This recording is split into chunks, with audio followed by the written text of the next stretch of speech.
Yeah. Landing in a non-4. Well, so what people need to understand is that, like, I always just set my watch, at not the actual time. So then, right now it says we're 11. What good does it tell you? What does it say? It's like October on there? No, because it says right now we're at 11 o'clock. So we're actually on time. No, according to my watch. Your watch says 11:04. I'm looking. It says 11:06. I was making a joke here. It was a joke. Don't lie. Don't lie to the audience, man. We like to make jokes here on the Full Nerd. Hello, everybody. This is the pre-show. If you showed up for the pre-show, then you get the hottest jokes. Hottest jokes or the hottest rants? Yeah, whatever you want. Because I got things to say about Linux after last night. What? Yeah. Let's save this for the actual pre-show. Let's start. To say hot rants and hot pants. Adam and I are wearing hot pants underneath the desk here. You can't see it. Oh my. Yeah. Oh my. New thing. I don't need to know that. I don't want to have to talk to HR. Okay. Well, we're not going to show you. We're just going to, it's just. Do you guys get email? Pivot. Yeah, quick pivot there. Do you guys get email from people that are trying to help you grow your podcast revenue and audience in 2025? Yes, and I get emails of people saying, "Oh, hey, have you heard of this podcast? Well, we're going to pay you $1,000 to be a guest on it." And I'm like, "Wow, I am so famous that they want to pay me money to go on this." That sounds great. Podcast. You should do that. Yeah, why wouldn't I? And for some reason, I get a bunch of these. If you forward with me, I'll go and I'll be you. Okay, I'll split the money. Yeah. I mean, we look similar, so I don't think anyone knows. Beard guys with glasses all look the same. Everybody's got a beard. We get a lot of same thing. Yeah, you're one beard away. Same. Yeah, you're one beard away from being just like us, Elena. That's I know. I keep saying that I'm going to get a beard, and I have not acquired my accessory. I think we need to get on Etsy. Will's favorite website. I love Etsy. And find like a really good handmade artisanal. Do you want one made of real beard hair, or do you want one made of faux beard hair? Horsehair? Beard. I mean, at this point, I have enough hair that if I got a haircut, I probably could make my own beard from it, but I don't think I'm going to go the real route. You could get like there's that guy on YouTube that does the costume, like he does the spy, like how you change your look if you're a spy guy, and he always has like real beards that are in like netting, and then he just hooks them over his ears, and then he looks like a completely different person. Sorry, real quick, Macworld's own Roman Loyola. The host of the Macworld podcast is live here in the chat, and he can confirm the hot pants. Yeah. So now you know we're not hot lying. takes, hot pants. That's what we say here at PCWorld. Actually, no. Or Elena, do you want to go with a crocheted, one of those crocheted beards? Wow. No, I mean, I would like at least faux hair because I want to have at least some sense of like realism. Oh, do you want a long beard like Brad or a short beard like me? Or somewhere I think I want it closer to. You want it closer? Okay. To be neat. I mean, here's a Viking red human hair.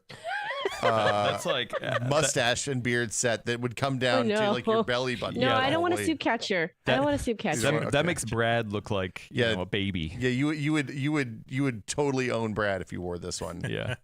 See, I think we get one of these real weird patchy ones. That's not good. That is not a good look. Yeah. No, that looks like not face hair. Well, because she can't have like a fully like thick beard either. What about like a V for Vendetta kind of like mustache and goatee combo? Right? No, I don't want to be the villain. That one's only. I don't want to be obvious villain. Let's put it that way. So here's a soul patch. You can just get a stick-on soul patch for $10. Like Limp Bizkit guy, Fred Durst. Soul patch. Yeah. Oh no. All right. Hey, we'll figure this out. Yeah. We have time. Just like we have time to start this show. We've got a lot of stuff to talk about when it comes to GPUs. Because guess what? GPUs are. Oh, I should have grabbed. Oh, it's over there. I'll go hot grab it GPUs. Yeah, so many GPUs. I know you're so excited to talk about GPUs because there's so many GPUs out there to talk about. It's GPU season. Here you go, Lane. I'm just going to send you this one. GPU season. It's only $250. Like, it's a do we need a bargain. license for this? So like if we're not hunting rabbits, but we're hunting GPUs. Never mind. I don't know. Do you think Elmer Fudd has a hunting license? I don't think he does. I think he's out there. He lives off the grid, man. Yeah. Yeah, he's one step away from Ted Kaczynski.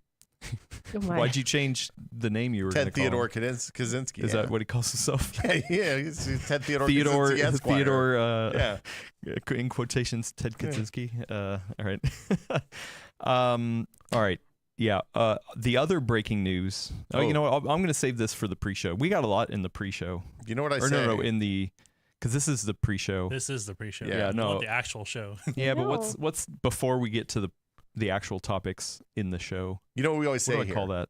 Always be pre-showing? No, when news breaks, we fix it.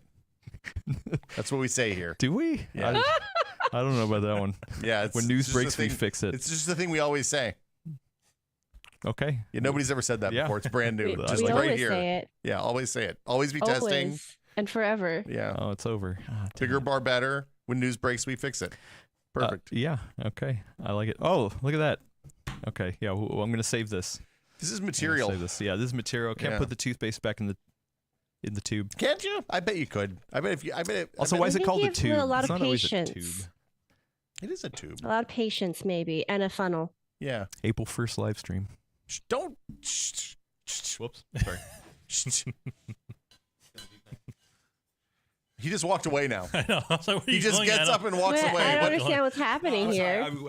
I forgot. I was going to grab this for the Oh, we have props. We have props. Yeah. Okay. because we're actually talking about this. Yeah, and I can't. I have my bag. Oh, here we go. Oh, also grab my.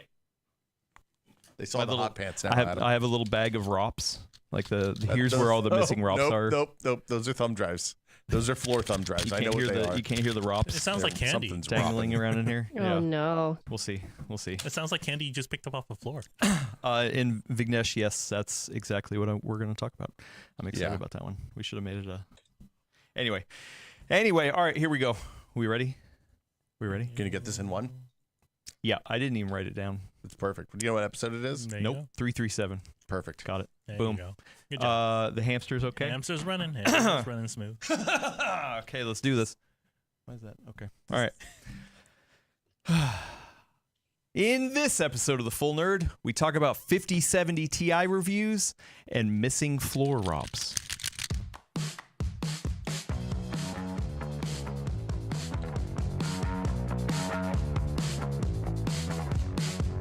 And welcome everyone to the Full Nerd Podcast, PC World's premier podcast about PC building news.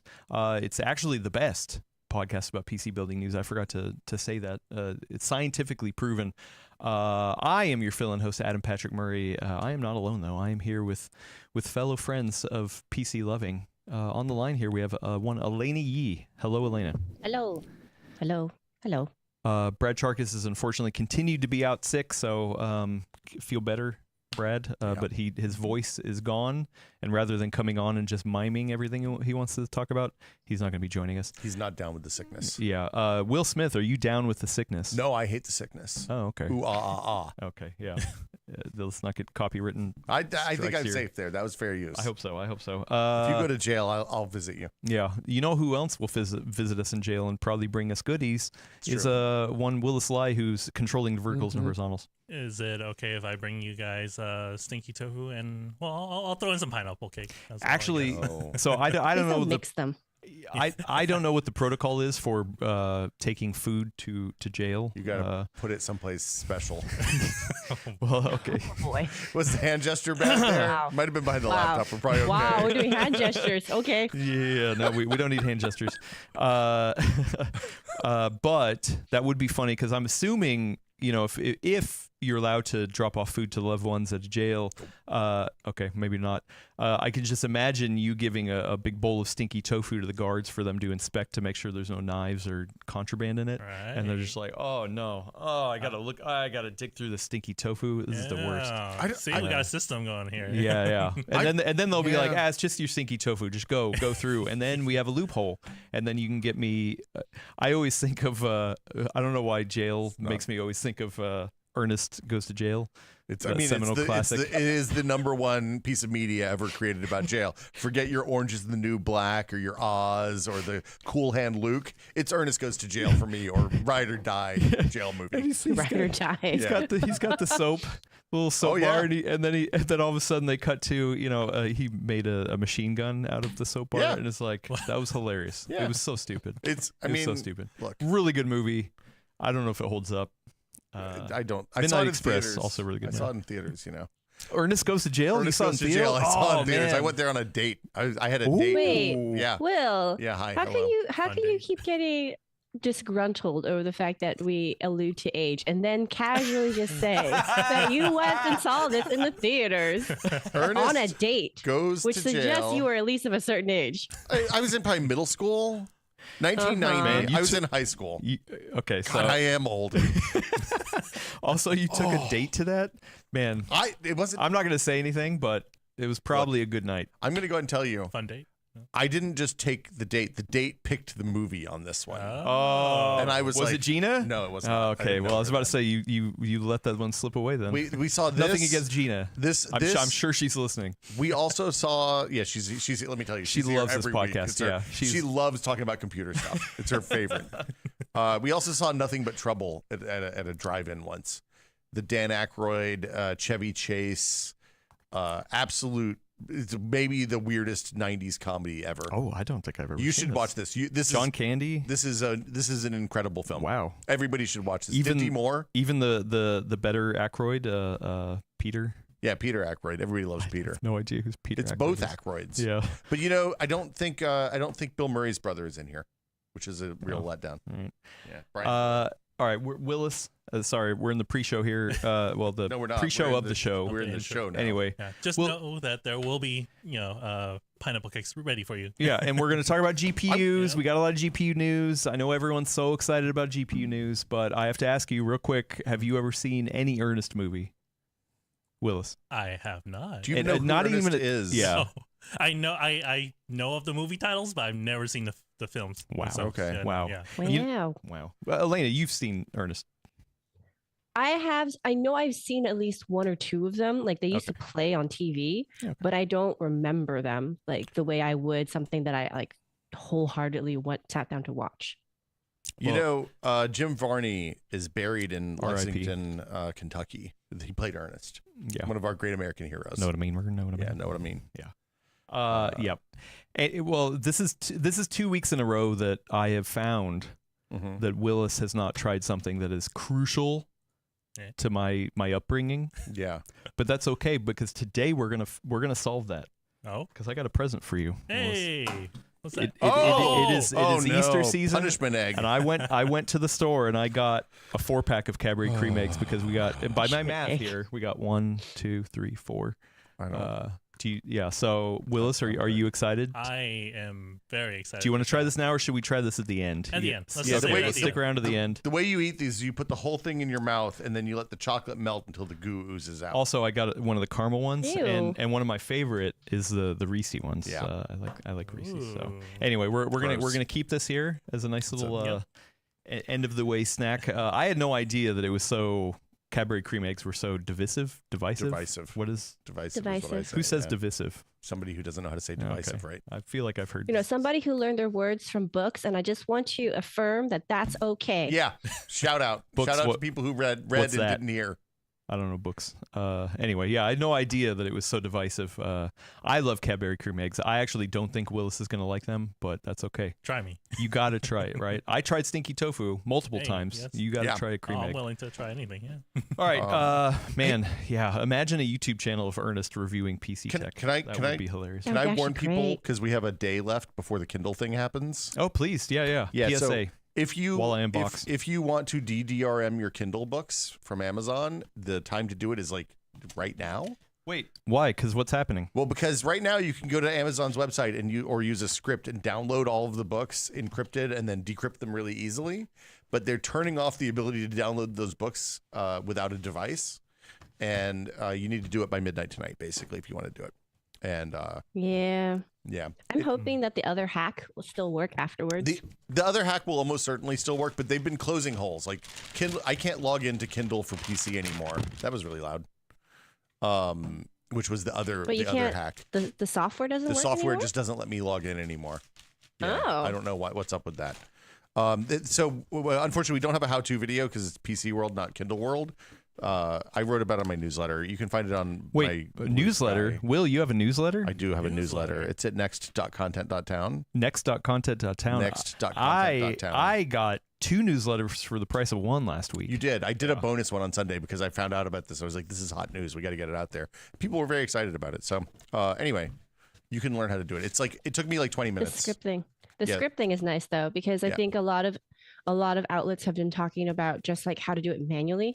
I'm not clicking. I had 700 books in my Kindle library. I was not clicking 700 times. Exactly. So yeah, I have there's a link to a script that Jason Snell actually had linked out that I found through him, and Next.content.town. I got to remember to put that in the description, but somebody's asking. Yeah, go sign up for a newsletter. I think it's good. I don't know. I write it, so I'm Is HTTP or HTTPS? We're secure. We're secure. Okay, you're secure. Everything should be secure now. Okay, that's encrypt it all. That's what I say. Okay. All right. Newsletters. What's that? Do you print them off?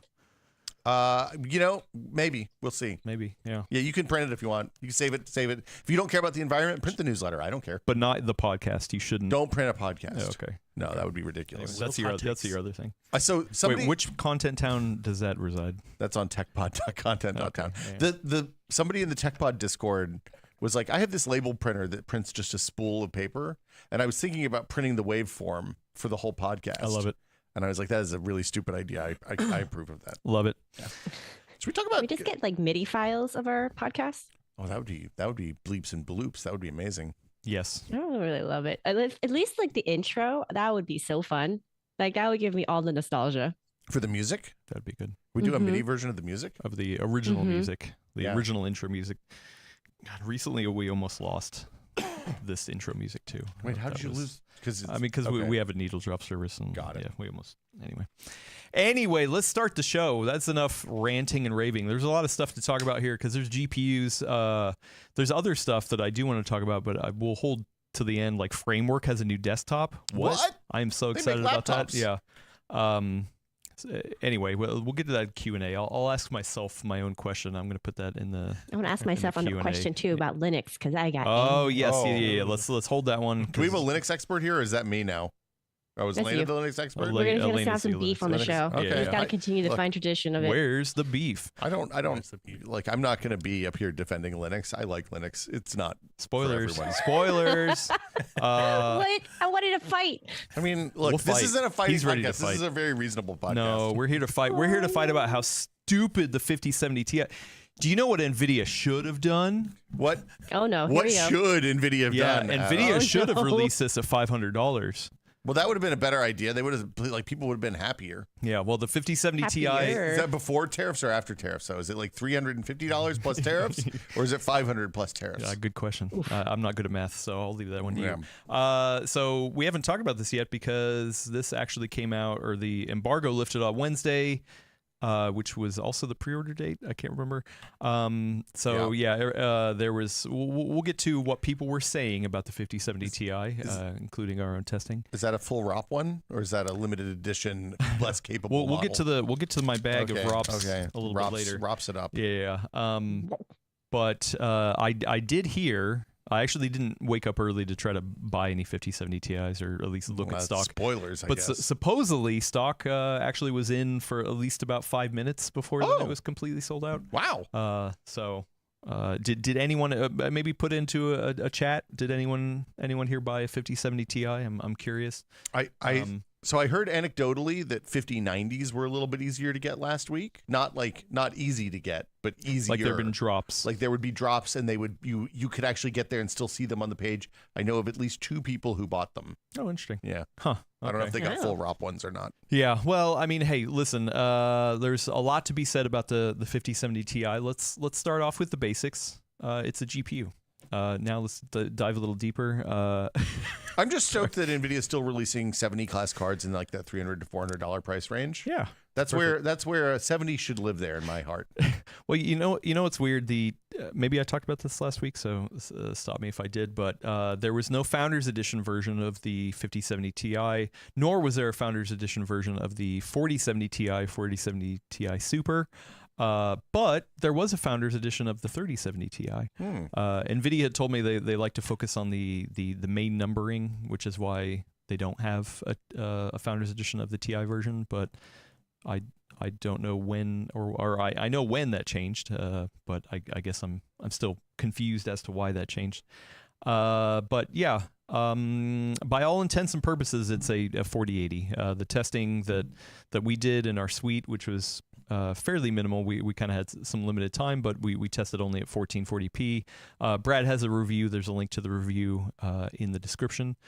Brad wrote it up. He was actually very positive on it. I'm a little bummed he wasn't able to be here today because I think he gave it a 4.5 out of 5. Is that what he gave it? Yeah, and it was actually the source of some controversy on the internet. Yes. Oh yes. Oh no. Yeah.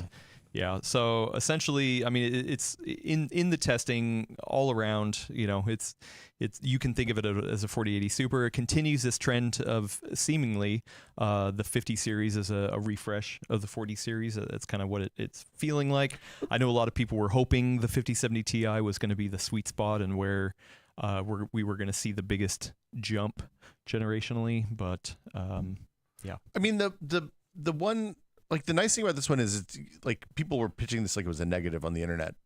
You know, it's basically the next model up Super edition, but at a 5070 price, 5070 Ti price, right?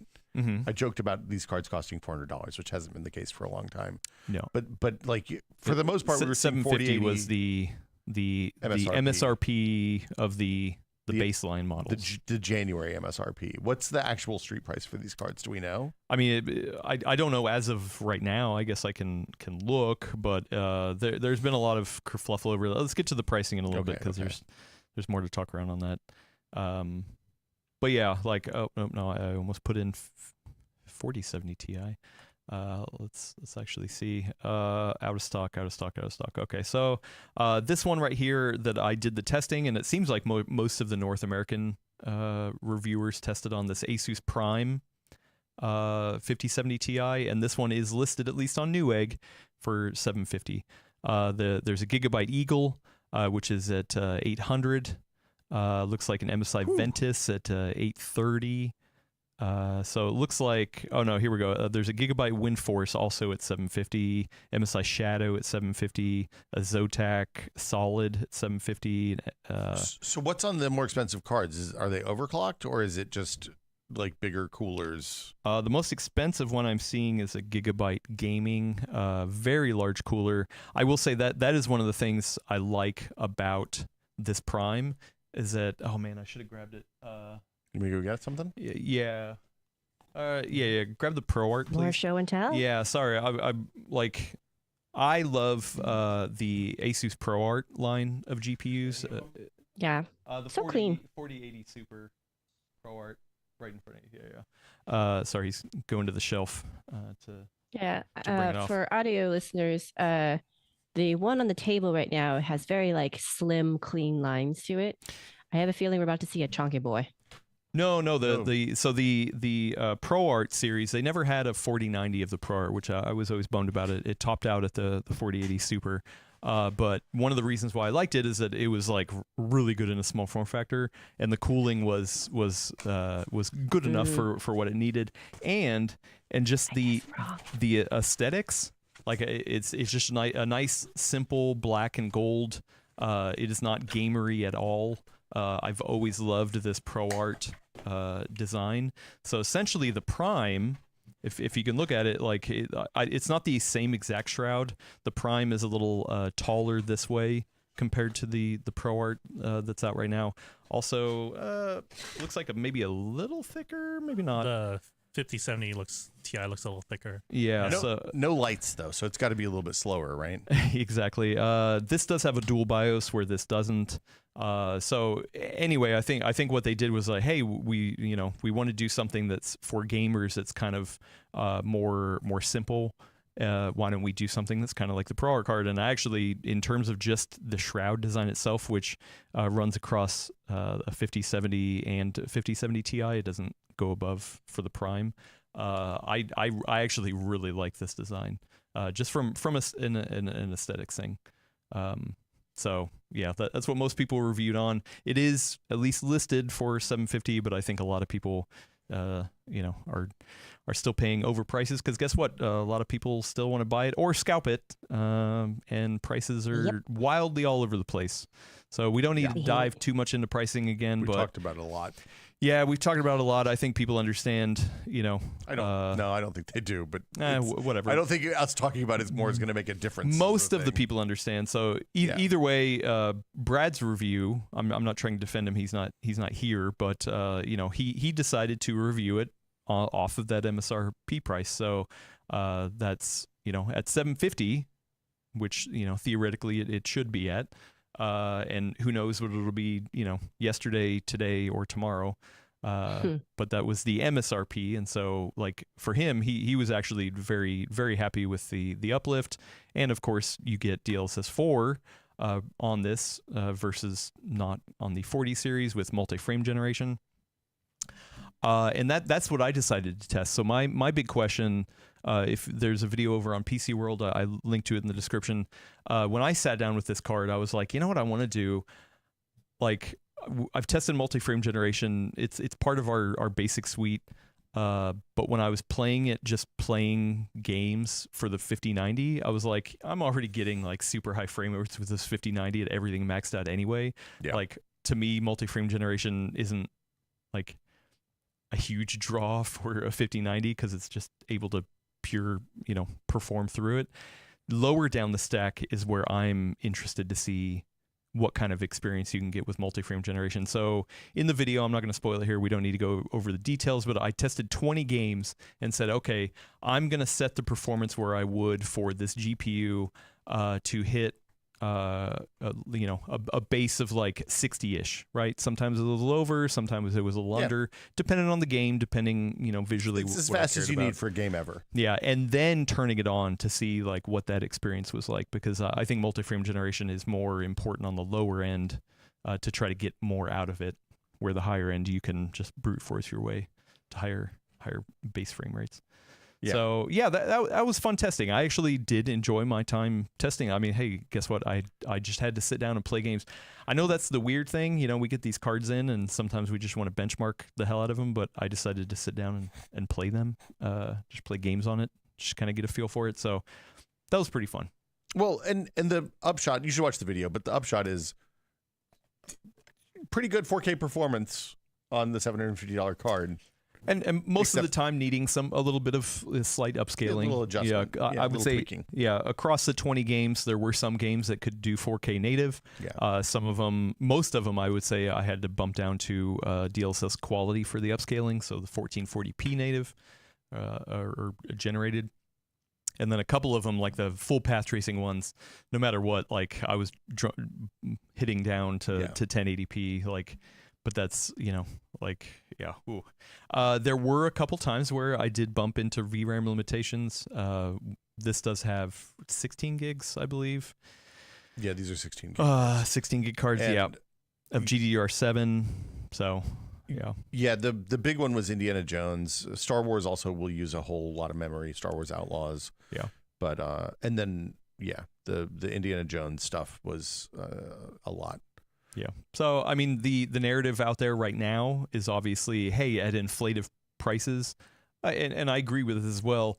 Like, if you're looking to buy $1,000 video card and you're just gaming and you're not trying to get work off of it, I mean, hey, if you got the money, go for it, have fun. But yeah, at $750, that's a different story than $900 to $1,000. That some people are reporting to pay for it. Whether you want some of these other models that have thicker fans, things like that, I don't have my notes on me real quick. I think Brad mentioned it when I handed off the notes for the review. But I mean, it was quiet. It was relatively cool in my small form factor box, which is not the best airflow. Not bad. Yeah. But yeah. So 5070 Ti, it's here. Testing, I still think despite the pricing stuff, even though it seems like so far this 50 series has just been a refresh, there are things to look at. There's interesting things to test. interesting reasons why people would want one. And hey, guess what? AI, if you're doing any sort of AI stuff, the 5070 Ti. I don't think anybody's doing that. It seems like a fad. Maybe, yeah. I think the frame gen stuff is really neat. Like I think the frame gen, we've said this, we've talked about this a bunch. I'm not going to get into it a lot, but I think like the multi-frame gen is implemented in a way that works much better than the last gen did, and is actually like, it's a thing that I've been turning on in games since I've been running on a 50 series card. Well, not only that, like I think the other thing that maybe we've talked about but needs to be said more too is that there are some games that I've went back and tried to play non-multi frame gen, so just single frame gen, vanilla frame gen. What is the? Yeah, I don't know. The OG frame gen. I don't know. Even that experience with the transformer model and the fact that it built the. God, please remind me where the scheduling happens on the GPU rather than the CPU now. What is that called? The frame pacing? Yes. So yeah, hardware frame pacing on the GPU happens now versus being scheduled by the CPU, which caused some basically the frames come out in a way that the GPU can control directly now, and it feels better as a result. So yeah, so even OG frame gen feels better.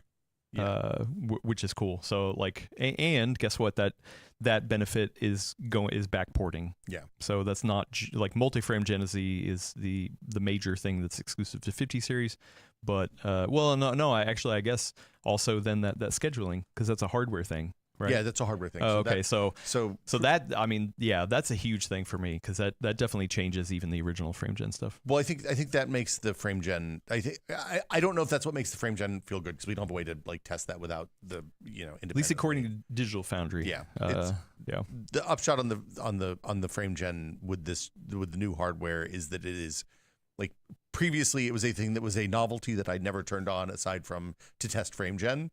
Now it is a thing I turn on anytime I'm playing a game that's having stutters or like perf sags in certain circumstances. Yeah. So 5070 Ti, it's here. We know that Nvidia has one more GPU up their sleeve somewhere, coming in the relative soon future. So I guess we'll see the last of the 50 series, at least for a little bit. I don't know. I think there was a leak that there was a 5060 Ti and a 5050 listing somewhere. So who knows? Maybe there's even more GPU testing to go around. Yeah.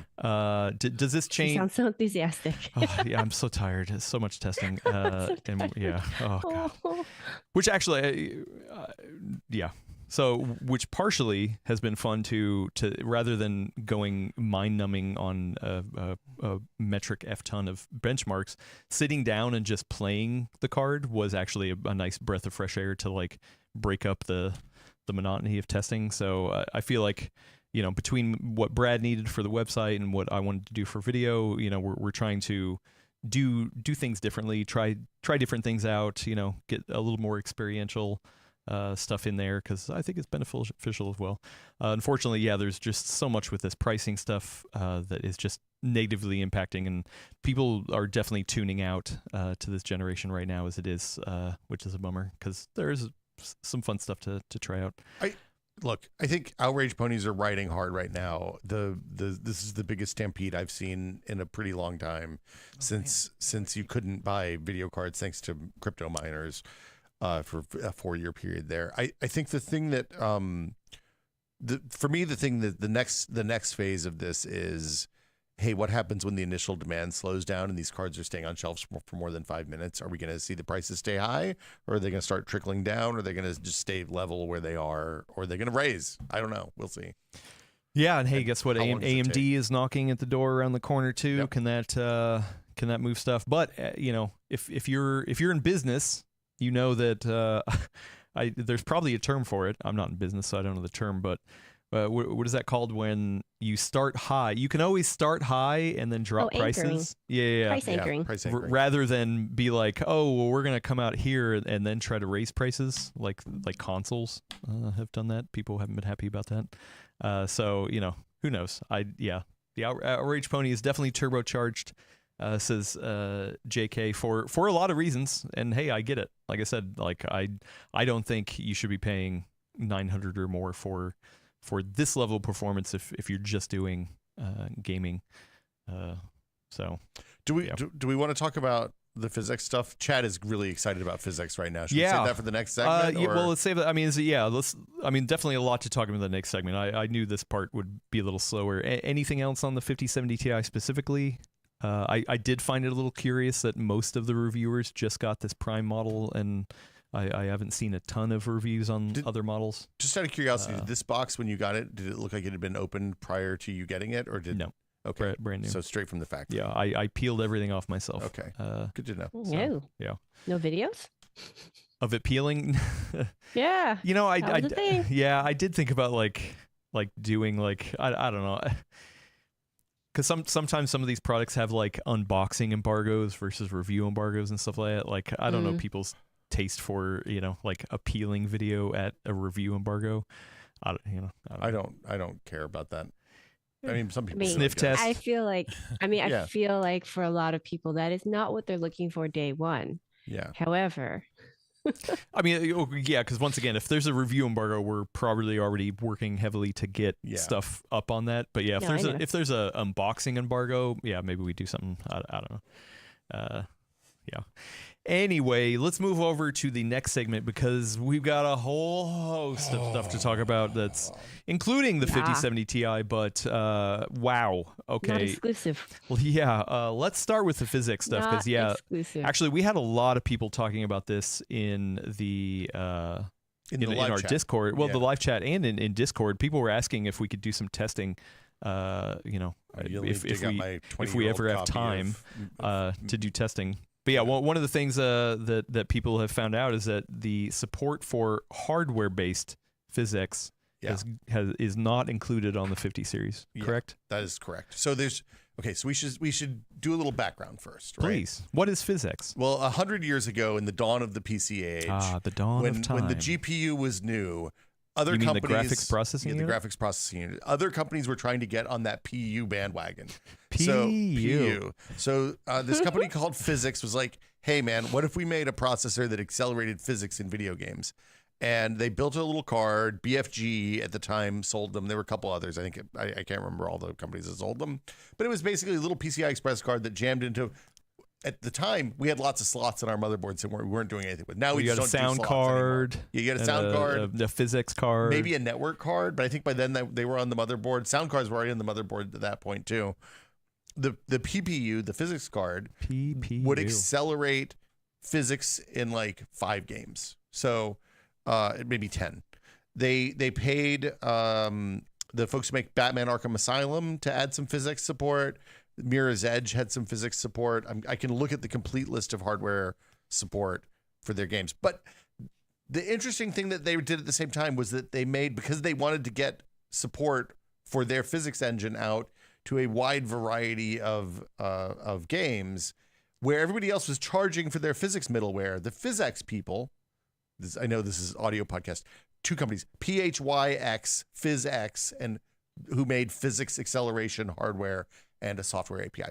They released the software API for free. So anybody could just, instead of paying Havoc a whole buttload of money or percentage of your overall sales or something for access to their physics middleware. So free for the developer. Free for the developer. Not for the end user. It was also free for the end user because the end user doesn't pay for the middleware in the game. Well, but it needs the hardware. No, it didn't need the hardware. That's the point. They made a software SDK that also would be accelerated if you had the hardware. Now, that got wildly popular because it turns out giving Havoc a lot of the money that you make selling your video game, less popular than not giving Havoc a lot of money that you make by selling your video game. I've seen that logo. Yeah, Havoc logo. I mean, look, there's a time and a place for Havoc. It's great. The difference on the games that supported hardware were that like there'd be a lot more physics objects in the world. So if you like shot a crate and it exploded, there'd be a buttload of packing peanuts that exploded out on a physics card, or like 8 if it was running on the CPU. And then, so there was a fallback in these games. Yeah, there was always a fallback. So then Nvidia, as the inventors of the PU with the GPU, They were like, we're gonna buy these guys because we want to have a monopoly on PUs, right? And but except for the CPU, which they've had problems acquiring, as we've established in the past. One of these days. Maybe one day, yeah. So they bought them, and then they just started running the hardware acceleration on the GPU. You could put 2 GPUs in your computer and say, hey, make this one the PhysX GPU. Did that require SLI? No support? SLI bridge for that. And then nobody made hardware accelerated physics games anymore after PhysX wasn't around to pay them to do that. So everybody at this point on is just using the software PhysX implementation across a bazillion games. Like it was a standard part of Unreal for a long time. It shipped with like up to 4.26, 4.27. I don't know what the situation with PhysX is in Unreal 5. I think they have their own thing now because it was kind of buggy because it turns out the folks at Nvidia haven't really been supporting it all that well for the last 15 years because this all happened in like 2007, 2008. And so with the 5 series, as we have established, they are no longer supporting hardware accelerated PhysX. Now, I was looking for a list of hardware accelerated PhysX games. I think, yeah, here is the list of PhysX. Okay. A lot of games have a PhysX logo at the start. This change doesn't affect the vast majority of those. So like The Witcher 3, Warframe, Killing Floor 2, Fallout 4, Batman Arkham Knight, PlanetSide 2, the game that we're all dying to play. They just use the CPU and the PhysX free API. There are a handful of hardware accelerated games that include stuff like Terrible Cloth, Dynamic Smoke, simulated particle debris. And those games, there's like 8 of them that, and most of them you're never going to touch. The 2 that I think are important are Batman Arkham Asylum, the first Batman Arkham game. Good game. Which is a dope game. Has amazing cape physics. Like absolutely banger cape physics. And Mirror's Edge, which has some cool cloth stuff. That's pretty much it. But this consoles were never. Did consoles ever have hardware accelerated physics? No. Okay. Nope. Yeah. So it's like, from a preservation standpoint, this is important, right? Because you want to be able to play those games the way that they were designed and meant to be played and all that. From a, hey, does this impact me as a person who plays Warframe? No, this is no impact whatsoever, right? There's no change to Warframe from a gameplay perspective, a support perspective, or an acceleration perspective today. The other thing, Digital Foundry figured this out. You can actually just put an old video card in your computer along with your new video card and say, hey, use the old GPU for PhysX. And Batman Arkham Asylum will still work. If you have a 1080 Ti and you're still rocking that, you can continue to rock it. Exact reason why you keep it in on your hand. second slot to say, hey, you know what? That's my PhysX card. There you go. Yeah. So yes, game preservation. I've been meaning to. I really want to get Frank Cifaldi from the Digital History Foundation. Yeah. No, Video Game History Foundation. I'm sorry. To come on talk about game preservation, because I think that is a very wide topic and like needs to be thought about more, especially in this day and age where everything's just digital now for the most part. This is a weird little side note of it, because like you said, you know, the actual hardware accelerated support is a small list of games, and we want to be able to preserve that. We do have hardware that can play that, right? You know, I'm joking about the 1080 Ti, but anything before the 50 series still has that built-in hardware. But at the other end, like I guess for me, if Nvidia is like, hey, listen, we have this little space on the die for accelerated support, nobody's using that.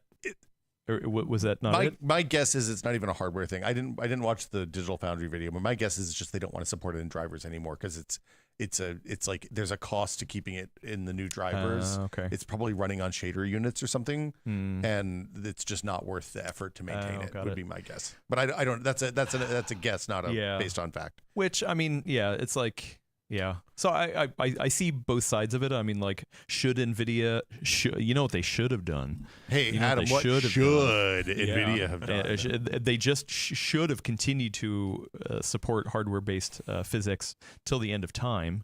But yeah, for whatever reason, this is their point where they're they're pulling the ripcord. And like I'm looking at the PPU accelerated games. It's like a lot of them don't even exist anymore. I need to stop that. Like Auto Assault and City of Villains are unplayable. Like the services that work them went down. And that's Ghost Recon kind of Advanced Warfighter is one of them with debris simulation, but like it's just not like it's not from if you are playing a game that uses physics and has that logo at the start of the thing, this doesn't impact you at all unless it's one of those 10 games. So, or here we go. Ziv has a good point. Friend of the show, Ziv. Maybe they're waiting to announce AI physics. So maybe the AI will just do the physics calculations. Maybe. Will doesn't like that idea. Sorry, Ziv. This is fine. Also, Liquidar asked a good follow-up question. Haven't they killed other features like this before, like Hairworks? They kill stuff all the time. Yeah, actually, I was loading up, apropos of nothing, I was loading up Metro Exodus and going through the list. I was like, oh, there's a toggle here for Hairworks. Does that even work anywhere? I know Witcher 3 has Hairworks. I didn't try it. Oh, you should have tried it. Doing I'm something curious. But yeah. I don't know. What is your feeling on this? I guess, Will, I want to ask you. Like, do you think they should have? Do you think they should have continued to support it, or at some point? Oh, here we go. Here we go. No. So here's the thing. I want them to keep trying new things. I want everybody to try new things, because if they don't keep trying new things, then we don't push the industry forward. We don't get cool new features, right? But at the same time, I don't expect them to support a feature that's implemented by a tiny, tiny, tiny percentage of the games that are released for 30 years. And like, just to be clear, this physics stuff that they killed in this is almost 20 years old. It's like 18, 17 years old. So should they have kept running it forever? Man, Batman Arkham Knight is an incredible game. Mirror's Edge is an incredible game.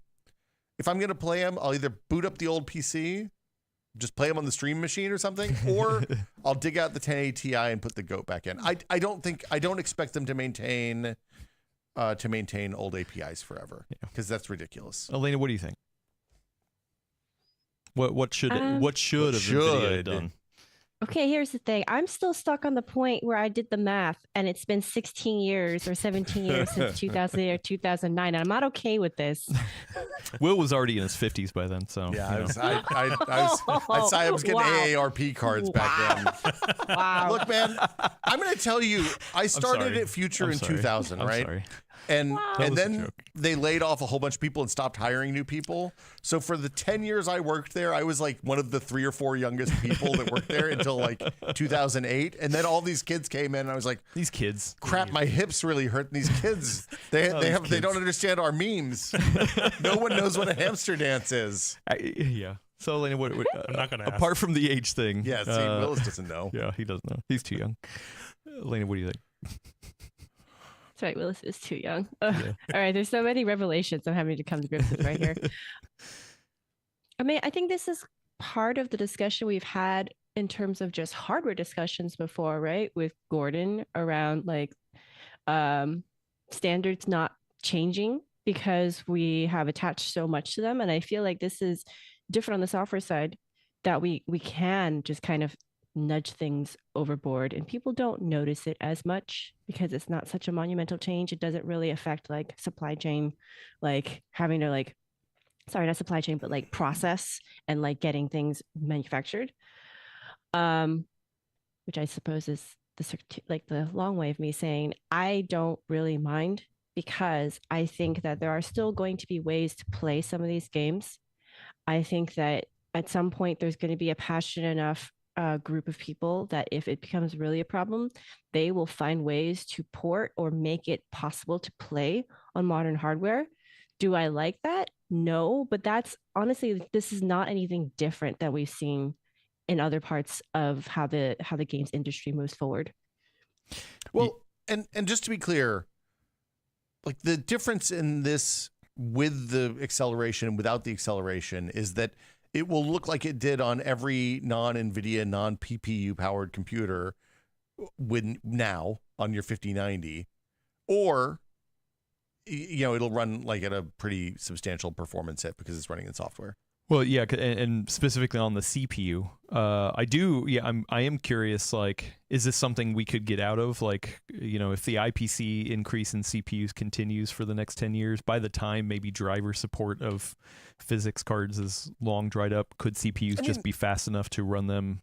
I think the number of calculations they were running was pretty stupendous for the time, but I don't actually know. Like that's a good question. The other thing is, it's entirely possible that somebody will write a wrapper that takes the API calls for the physics stuff and just passes it over to a CUDA program. Oh, interesting. And then like there'll be some open source project. You just dump a DLL in the folder when you want to play the game. It is the most nothing burger. Like of all of the GPU problems that we're having, this one is the stupidest one to get upset about. Just to be clear, like there's literally no impact on the vast majority of people who play games. Yeah. I don't know, Will. You let the outrage ponies out to thunder through the fields and valleys. They don't really have direction anymore at that point. You can't really control them. They're like cats, but they're ponies. This is the problem with free range outrage ponies. You got to keep them. You got to keep them contained, man. You got to keep them in the chute. Like if you have no fences. Yeah. You have no fences. They're just gonna go wherever. I would say it's more like you're just throwing on a lot of. Like, just continue to the pile of disappointment that a lot of people are having for this series, whatever. I do want to point out... Wild outrage ponies can't be tamed, guys. That's all I know. Last thing right here. Friend of the show, Hybrid Energy, says it's only 32-bit CUDA. So 64-bit stuff is actually not affected. It's only 32-bit of it. Digital Foundry did talk about that. So, yeah, part of it is the nothing burger, but also how they're implementing it is the nothing burger, or the thing that people are upset about. Yeah, I don't know. I am curious. You bring up Gordon and his whole thing of ATX must go. Gordon definitely tried to have it both ways, though. He's like, dude, Gordon loves having it both ways. I know exactly. That's true. But it's the only way he wants things. Because listen, he would talk about Apple, and they would just throw you overboard at that was bad. Moment's notice, I don't know if you right? knew, but that was bad when they did that. Yeah. So but then he talked about ATX and how it's just like, dude, we've had this standard for how many years? We need to move on from this, right? So I don't think Gordon even ever had like a middle point of like, okay, well, where is acceptable to like start moving on with things. Yeah, that's the thing. Once you get concrete with it, somebody's going to be unhappy, right? It's really easy to say in general terms, like, we've got to cut this off eventually. But as soon as you do, once you set that date, somebody's going to say, what? I'm not ready for this. Or what? How could you do this to me?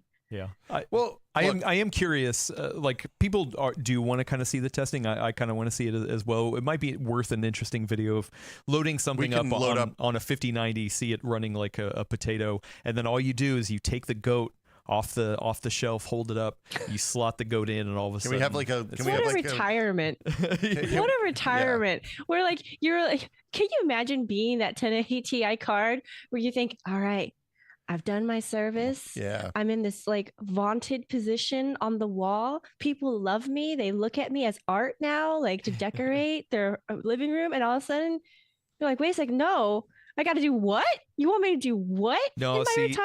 See, my dad recently retired, and so I'm thinking of him. Like, I think he would actually like it if like somebody from the industry he used to be in to be like, hey, can you come in and do this one esoteric thing, and we'll pay you a lot of money to do it. But you're not and he's paid. like, you're right. I am the only one that can do this. I'm going to go and tell you. No, but that's the difference.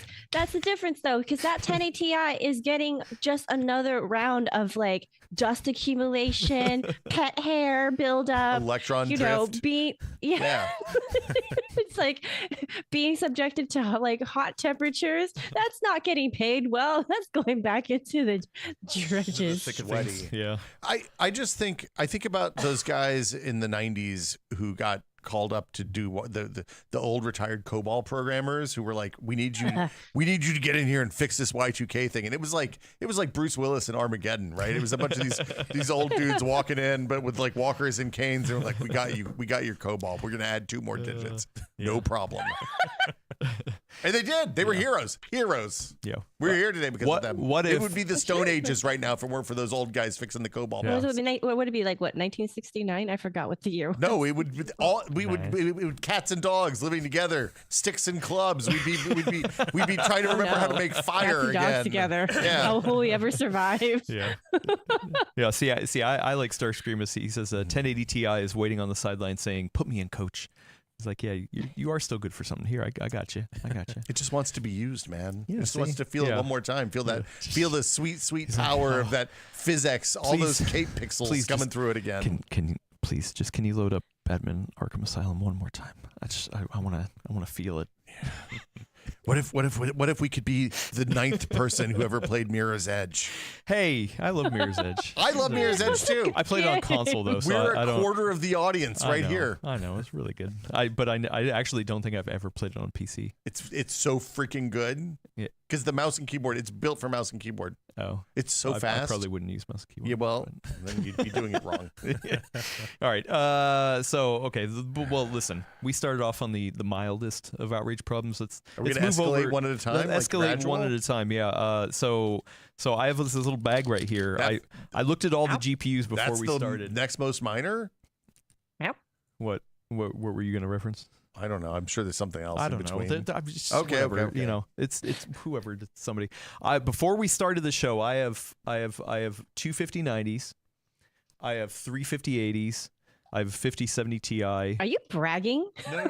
Adam Rich. I know. I'm sorry. No. Wow, we're gonna get someone trying to break into our office now. Thanks, Adam. I sat down and threw each one of those GPUs on the test bench, and then fired up GPU-Z to see if I had any missing ROPs, and the ones that were missing ROPs, I just gathered up off the floor into this little baggie. Were you missing ROPs? As one does. So yeah, I threw in all the GPUs. I'm not missing any ROPs. Okay. So I can confirm, at least of the ones that we have, I have the full ROPs. I have all the ROPs. My bag is actually empty. So yeah. Anyway, what is this ROP thing? Nvidia messed up, guys. This is weird. No, it's not weird. This is bad. Brad was definitely like, once again, unfortunately he couldn't be here because he was talking in Slack yesterday. He's just like, this is so weird. I can't remember anything. Weird. It's like not this. good weird, but it's definitely weird. So Will, you're the smart one. Please you. explain this. Yeah. So. Because I don't even fully understand. Okay, so the TLDR outsourcing is this is what I'm here for. Yeah. I was going to do Brad, but you're the next best. Yeah, so hold on. I had a page open so I would get the acronym right, and I think I closed it when I was cleaning up tags. It's operations per second. It's raster operations pipeline. So these are units. So when you look at the big block map of the GPU, there's increasingly smaller chunks, and those chunks do something along the graphics pipeline. The raster operations pipeline is one of the things that goes around the same place as the shader units. And the TLDR is that some of these cards inexplicably don't have the right number of them when you look at when you open up the reporting infrastructure on like GPU-Z. Which, real quick, I should also explain, when they get the dies in, they allow for some of them to be non-operational, some of the shaders to be non-operational, because that's how they bin, that's how they find different ways to segment the market, things like that. Well, like there's imperfections in the die that are going to cause some of these to fail, because we're talking about something that, like, on the 5090 has what, 1,000, 1,700 or something. I don't have the numbers. Yeah. I mean, some of them are, people would say that they were disabled intentionally. Well, they do disable them intentionally because they want to be. They don't want one failure on one of these parts of these massive dies to cause the entire die to be unsaleable. Yeah. So they over design them, and then it's just like over provisioning on an SSD, right? Like the flash memory on an SSD, there's actually more than you're paying for there, and they cycle it in and out as the writes wear down the write value of the SSD. Or like over provisioning on a 12-volt 2x6. You got to make sure you have different. Oh, that's okay. That one's different. Yeah, we'll get to that one. I guess burning down your house is probably worse than anyway. So okay, the TLDR is that Steve has a good video about this on Gamers Nexus, which is I don't know. He's a small channel. You should go over and watch it. I mean, support the new guys. Yeah, support the new guy. But he breaks down how a theory about why this happens, which actually reads for me. But when we were talking about this yesterday in Slack, I was like, I've never seen anybody ship hardware that doesn't have the right amount of stuff on it, because that's that's like a thing that you check as the chip leaves the fab, and then as the boards are assembled, and then before the boards go out, you check it multiple times along the way. And somebody just whiffed on this one. Well, so Steve has a good breakdown of like, the possible scenarios that he thinks going on. It's either they caught it and didn't think it was a big deal, or they didn't catch it, and then it's like, okay, well, that's a big deal as well. The other option, I wonder too. I don't know. I've never seen this process. There's smarter people out there. But the other thing, I was thinking back to the Ryzen 9000 launch. Remember, they were like, hey, we ran all the benchmark numbers with a suite. Or the way that we set up the benchmarking environment was to run it in admin mode or whatever the elevated privileges and stuff like that. And we never had to check for this not being a thing, because it just always worked, and then it bit them in the butt. Is what they're claiming. Could this be the same thing where it's like, hey, we actually don't test for raw performance because we've never had to worry about that. It's never been like, we'll test against shaders for sure, but maybe our testing suite never looks at ROPs because like it's never been a thing. And then now it's like, oh crap, now we need to start looking at ROPs because we had no idea. I mean, could that be another explanation? Maybe. I would expect that this would be part of the, hey, we test this before we cert these as good. I mean, but once again, you would say that with AMD too. Like, how would they not test the CPU like not in admin mode? Dude, AMD's the scrappy underdog. I know. Giant. Hey, well, no, somebody earlier said, hey, they're just a small company. What are you talking about? I mean, they have a relatively few number of employees. Yeah. Relatively high income. Anyway, whatever. The point is, somebody messed up. They're gonna. Like either way, it's not a good thing. Nvidia released a real quick statement on Friday after was it Tweaktown? Who did the original? Tech Power Up. Tech Power Up did the initial story about this. They released a statement that was like, "Yo, this is a problem. We'll replace whatever cards. God, it should be like a 4% performance hit at most, which is kind of iffy." When people actually did compared to the numbers that they're actually seeing, it doesn't affect compute at all or AI stuff because this part of the GPU isn't in that pipeline. But like, it's just embarrassing. Is where I like, yeah, they'll make it right. It's a tiny percentage of cards, blah blah blah. Like, this is you're just stepping on your own business here. There's no reason for this to happen. Sorry, go ahead. Oh, I was just going to say, though, I mean, relatively speaking, we've talked about this before in the show, this is a thin slice of their overall business. And speaking as someone who's worked for divisions and companies where you're more of the small slice, sometimes you get a little neglected, and not on purpose. Like, just sometimes they forget these itty bitty details that would really help out your day to day.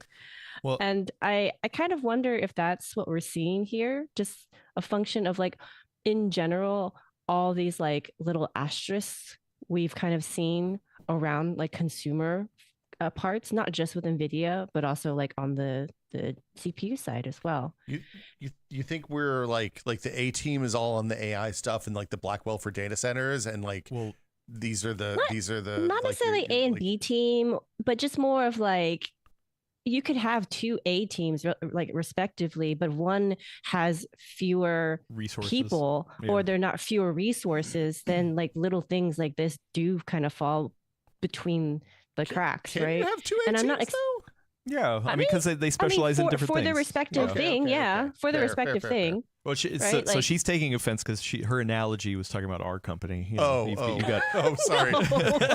So you were essentially saying that PCWorld is not an A team, more like BCWorld. Am I right? Right? Yeah. BCWorld. Yeah. Go read ComputerWorld. Not like FCWorld. ComputerWorld. But yeah, I mean, so I'm not. I want to be clear. I'm not apologizing for this. I don't want to say that this is okay or that it's not a big deal to people who pay X number of dollars, which is pretty high these days for a GPU, and then they have to figure out whether or not they're affected, and then two, figure out a replacement, right? And like whatever timeline that's going to happen, not ideal at all, to put it lightly. I think for me, just kind of segueing just a tiny bit on this, the most concerning thing about this is not necessarily what's happened, because as Will just said, it's being taken care of. It seems like a relatively easy fix, quote unquote, in that they're just going to replace the cards, right? Well, and AIBs they came. and that they came out in front of it, right? They didn't drag their heels on responding. To me, I think this is just kind of falling in line with the whole enshittification thing we talked about during the end of the year show last year, which is, I think to me, it's more concerning that you can't go out as a consumer and feel confident that something is going to be just the way you expect it to be on the box or how it's advertised to you. And instead, you have to worry about, is this going to catch on fire? Is this going to not be as exactly meeting the specs that I was told they're going to be? Is this going to perform differently based on whether or not I do this? Or is it going to, suck down a lot of electricity if I don't undervolt or power limit it, et cetera, et cetera? It's not just going to work out of the box. And I'm really concerned that we're not going to be able to count on that anymore, that this is just becoming how it is, which I hate, because it reminds me so much on a lighter level of the day one patch stuff for games and software, which no good. Steve gets this a little bit in his video too, like, and what we're talking about is like this series has just like it's just a bunch of stuff, and I feel like there's a lot to wade through here, a lot of potential things. A lot of people have left Nvidia. A lot of, this is coming at a time where AI is a huge part of their business, right? And consumer is just, not that they aren't doing good things. I'm sure there are great teams over there trying to push. I mean, multi-frame gen is magic. I do actually really love it. But on the same time, like, could this be, hey, you know what? They command 90% of the market share, and are they resting on their laurels? Are we starting to see, cracks in the armor? And like, you can only be at the top for so long before I don't know. It could be a lot of things. I don't know. We don't know. It could be, multiple of these things. It could be one thing. I don't know. I feel like there's also a more generous kind of way that this happens, which is each generation, these products are getting infinitely more complicated, right? Like we saw this. This is what happened. I feel like this is what happened with the AMD and the Intel CPU launches last year, right? Like things that, because of the tight integration and the reliance on things like the process scheduler in Windows, we saw really soft launches for both of those CPU families. And I bet we haven't done this, but new CPUs presumably are coming soon. So I guess some benchmarks are going to get rerun, and we'll see. Sorry, Adam. We'll see. Back to the dungeon. See if there's been lift. Like I'm curious if there's lift on like 9800X 3D, 9700X, and even the Intel 285 and those CPUs across from launch to now, because of changes that have happened outside of Intel's and AMD's control with stuff like Windows maybe loosely in AMD and Intel's control. So I think it's everything is really complicated now, which makes one small failure easier to have happen. Well, and we talked about this before. Like, I've always been somebody who's loved to be on the bleeding edge of stuff, right? Who's willing to be like, hey, you know what? I'm the guinea pig, I guess, whatever. But as I've gotten older, like, I've been burned enough times. So like I beat Indiana. This is a stupid random side note. I beat Indiana Jones in the Great Circle, and then I just read that they patched it, or they're going to patch it or whatever with multi-frame generation. Yeah, and I was like, well, crap. I wish that would have been. Well, your experience was shit. You should throw that. Sorry, I know, beep. Right? You should throw that out. What a chump. I should start doing what Willis does, and he doesn't play any games until they go on deep discount, because then by the time you do that, it's cheaper and it's been patched. Well, until Nvidia pulls support for your physics experience, then your $30 copy of Arkham Asylum maybe there's a is sweet bad. spot, right? Like, maybe don't wait 16 years to play the game. Wow, so judgy. Well, judging Willis here. Well, I haven't gotten to that point yet. But, maybe about a year or so. Yeah. Wait, you skipped the credits? On Indiana Jones? You didn't watch to the end? I think Matt's talking about Willis over here. Yeah, because I have not commented. And just to be clear, like, we're not. I've never been on the record. No whether I comment skip is credits or comment, Adam. No comment. And for For people who missed last week's show, I think it might have been 2 weeks ago. You want to catch the Q&A section to understand the reference. I think it was last week. Either last week or the week before. Oh yeah, last week was all Q&A. Anyway. But like anyway, when we're talking about this stuff and we're coming up with different scenarios that this happens, it's not us trying to make excuses for the $1 trillion company, right? I just am curious. As a person who follows the space, I'm always curious to see how. Like we have such a series of catastrophic own goals on a hardware launch, and it's like it's interesting to break it down and be like, I always just like knowing people who work in these places, whether it's at game studios or hardware manufacturers or chip designers or whatever. Like nobody is sitting there thinking, how can we screw the customer? It's always, hey, we have these constraints and we have this amount of time and we have to get a product out.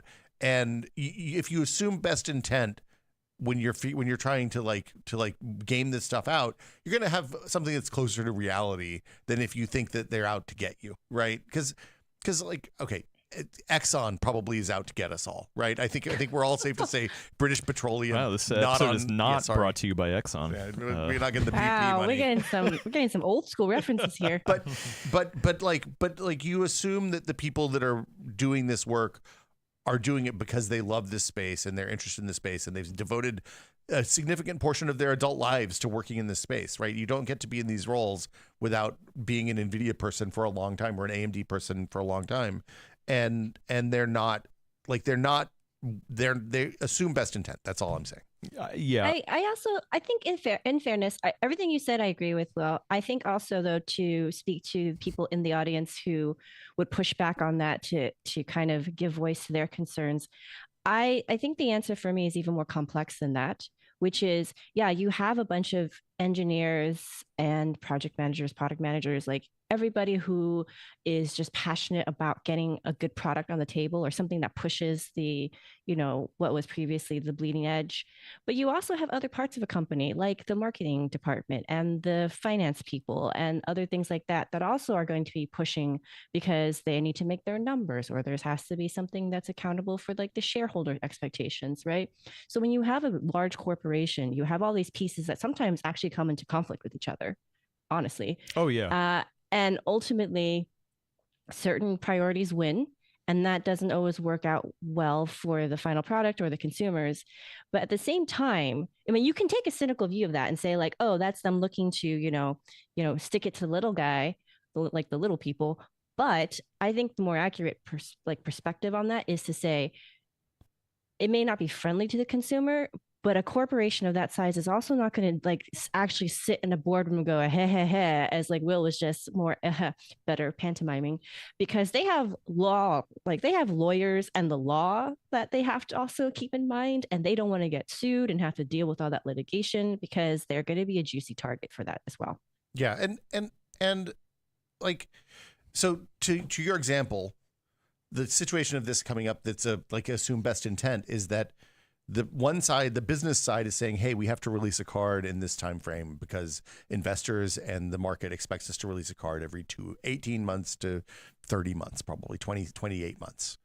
And then the tech people look at what TSMC and the other foundries have available and they say, oh, well, the only thing that we're going to be able to get space on, the only process node that we're going to be able to get space on that will be able to meet the volume that we'll need to sell a product in the $2,000 to $550 range that they were targeting for this wave is going to be TSMC Node 4. And this all happened like 5 years ago, just to be clear. Yeah, right? Which brings me to another point. Like at the end of Steve's video, he's like, hey, if we're starting to see some cracks form in the Nvidia monopoly, this is the perfect time for AMD and Intel to come in and, try to, take it to them when they're down.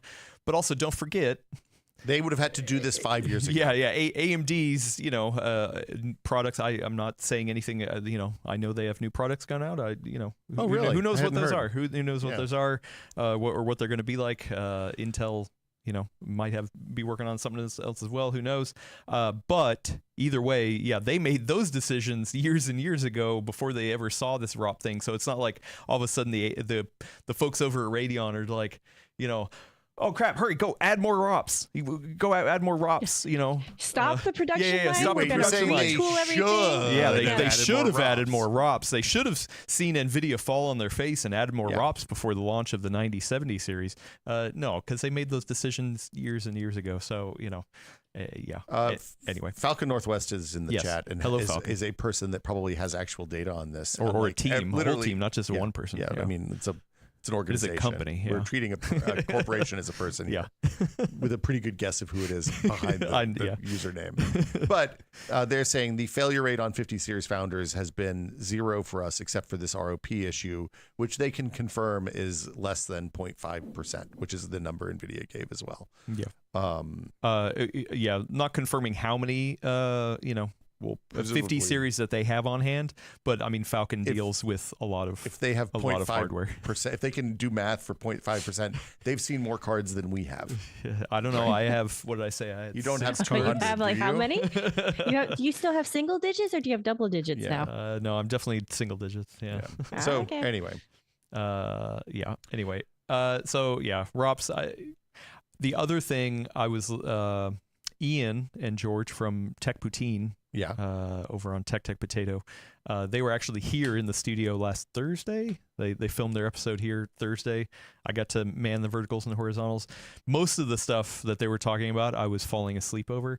Wow, because it's important stuff. You know, hey, shout out to you, dude. They were talking about quantum computing. I was like, oh man, they did they really? Did they talk about the new really Microsoft thing? Yeah, no, it's very interesting when you know what they're talking about. But, millions of qubits, man. When I'm just like, what do you want? Do you want like 8 qubits or do you want millions of qubits, Adam? I don't even know what a qubit is, unless it's a Cadbury cream egg. I will take a million. Imagine a bit that's decimal instead of binary. Think about it. It can be anywhere between 0 and 1. 0 and 255? No, it's between 0 and 1. Our bits are between 0 and 1. Yeah. Well, but how many? 0.52, how many digits do we want to go to? Yeah, you can go out. It's a qubit. It's an infinite. It's infinite all the way down, as far as I know. Anyway, so I believe in the sometime during that they were talking about, hey, that these Blackwell dies were originally pushed back. They had some sort of manufacturing thing going on for the server component side, and so they pushed back the consumer launch. Who knows? Maybe some of those dies were affected dies. I don't know. I'm very curious. One of those things to know what is going on with this stuff. But the thing that because I'm sure Mr. Nvidia is listening. Hey, I bet going forward you will be looking at ROPS. Kind of the way that hopefully AMD is now testing on consumer, some sort of special administrator account. Yeah. So mistakes happen. Learn from your mistakes and move on. But speaking of another mistake, I want to go back to the 12-volt 2x6 stuff because there's definitely a lot of talk over there. I recently watched a video. I should link to it in the description. I think we're already into the description. Into the description from friend of the show Brian over at Tech Yes City. He had a video called "How I Avoid Melting Power Cables." Does he put sick coolers on them or something? RGB. That's the answer. TLDR. No, more I'm just kidding. RGB. Okay. RGB. Good video. I linked to it here in the chat if you're watching. Put heat sinks on them. This whole 12-volt 2x6. Like there's obviously a lot going on here. We can tell that they're flying close to the sun. Things are melting. Things are going weird in different ways. One of the things that he's recommending. I'm sorry, I'm not going to completely bust his video. You should definitely go watch it. But he has been noticing that a lot of the problems are when you're not using the native ATX 3.0 or 3.1 specification power supply. So when you're using an adapter, whether you either using an adapter or not the included power cable, things like that. If you're trying to, because listen. Knowing that the rated spec for this power cable, they're bumping up real close to it, and it could turn into catastrophic results, which would not be good for NVIDIA.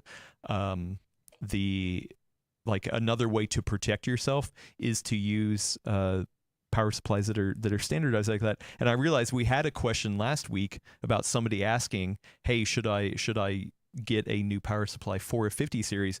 And I think we were like, it depends on what you're getting. But like, I think that is another knock in the favor of like, hey, if you're holding on to an old power supply, it is a good time to get a new power supply, because especially if you're going to get one that is certified for ATX 3.0 or verified or whatever the word. 12 volt 2x6 native. No, well, not even just that, because he was noticing that some of the ATX 3.0 standard power supplies are offering ATX 3.0 support. Oh no, which is different than being certified. Yeah. So yeah, like that is another, like maybe it's a good time to upgrade your power supply. I want one of those big like lever switches, like what do they call them? The guillotine switches, or the ones where you have like the big handle and it's shaped like a U, and you just slam it down and it connects across. Yeah, like a cartoon one. No, like a electric chair. Yeah, or like the electric chair. That was what I was this going took for. a turn. I thought you meant those slot machines from the casino in Vegas. I thought we were going to go more friendly with this. No. You don't. What do they call them? They have a name that sounds really ominous. Which is why you chose guillotine. Yeah, guillotine, it's electric chair, whatever. Anyway, blade switch. Robert Lawrence said blade switch. Yeah, blade switch. That's it. Yeah, that sounds right. Why is that where I went with my mind, right Datus? Well, because come on, like it's the classic, like you gotta jack down the switch. Anyway, I don't know. Watch too much Green Mile. And then when you said blade switch, I just thought of the seminal film starring Wesley Snipes and Chris Christopherson, R.I.P. Anyway, the Google AI overview results for electrical switch types high power completely useless. Just this is a big surprise for everyone. Oh, weird. Huh. Yeah, big surprise. Oh, I would have never guessed. Don't tell me about your MOSFETs. You should have hit your Copilot button and ask Copilot. Anyway, yeah. No. Yeah, that is a whole nother weird thing, right? And like you said, that can result. I think that is the thing that could, like, yes, the missing ROF thing is weird. It's who knows. We'll find them one day. Yeah, we'll find them. Yeah. They might be in this bag. They might be on the factory floor somewhere. Yeah. Maybe one of the factory workers just pocketing the ROPs and taking them home with them, selling them on the black market. Which makes me think of the Johnny Cash song where he worked at a Cadillac factory and he would just bring home parts. And he eventually built his own car. Yeah, but it was he went to go get it registered, and they asked what model it was, and he was like, oh, it's a 69, 67, 68, 65, 66. I'm not numbering where. Yeah, anyway. It's a good song. Yeah. It's a good song. Johnny Cash. R.I.P. as well. I hit the Copilot button, and the first thing it did was popped up a thing that was like, hey, did you know you can bind Alt plus space to launching Copilot? When I hit the Copilot button, I already have a button for that. I don't need to bind something else to that. That's hilarious. You could. It doesn't mean you know what you should have done. They should have not popped me up a thing that said, yo, do you want to bind something, when I have a keyboard that has their stupid new button on it. Now I can't even close Copilot. This is the worst day of my life. And Jihad Joe, here's another thing. So yes, I would say, I bet power supply manufacturers are like, oh yeah, definitely buy new power supplies, because there are new features. We love this. Yeah, I know, right? We love this recommendation. Yeah, I did see Asus had a new power supply.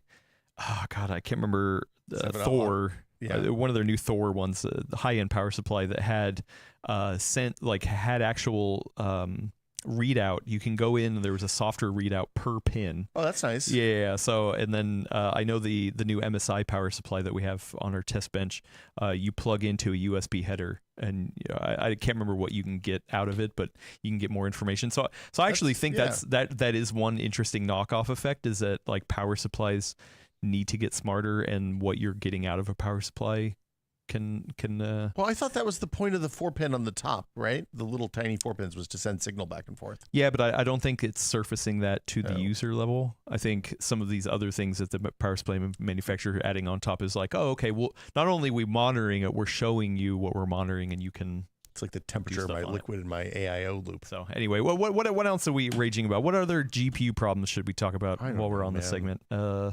Yeah. I think, to sum up my previous point, now that I'm getting older, now that we're starting to see a lot of these problems, I mean, whatever, I have to test this stuff because that's what I'm doing day and date anyway. But if I were not in this position and I was just a normal buyer, I would definitely be buying not at launch for any of this stuff, like games. Yeah, no. You know, new hardware. Like, hey, just wait. I think like, look, if you want to buy games on day one because you're stoked about games, that's fine. But if you live in that world, you know that stuff's going to be janky sometimes, right? Which sucks. To Elena's point, games come in hot, and it's not great.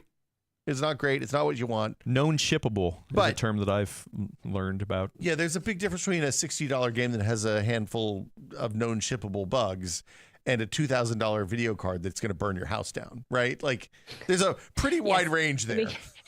I mean, definitely. But either way, it's the same conclusion. Just wait. Some things are much higher scale of severity. Yeah, like scenario. Hey, Spider-Man blue screened my computer a couple of times, probably because the 5090 drivers when it came out were real janky.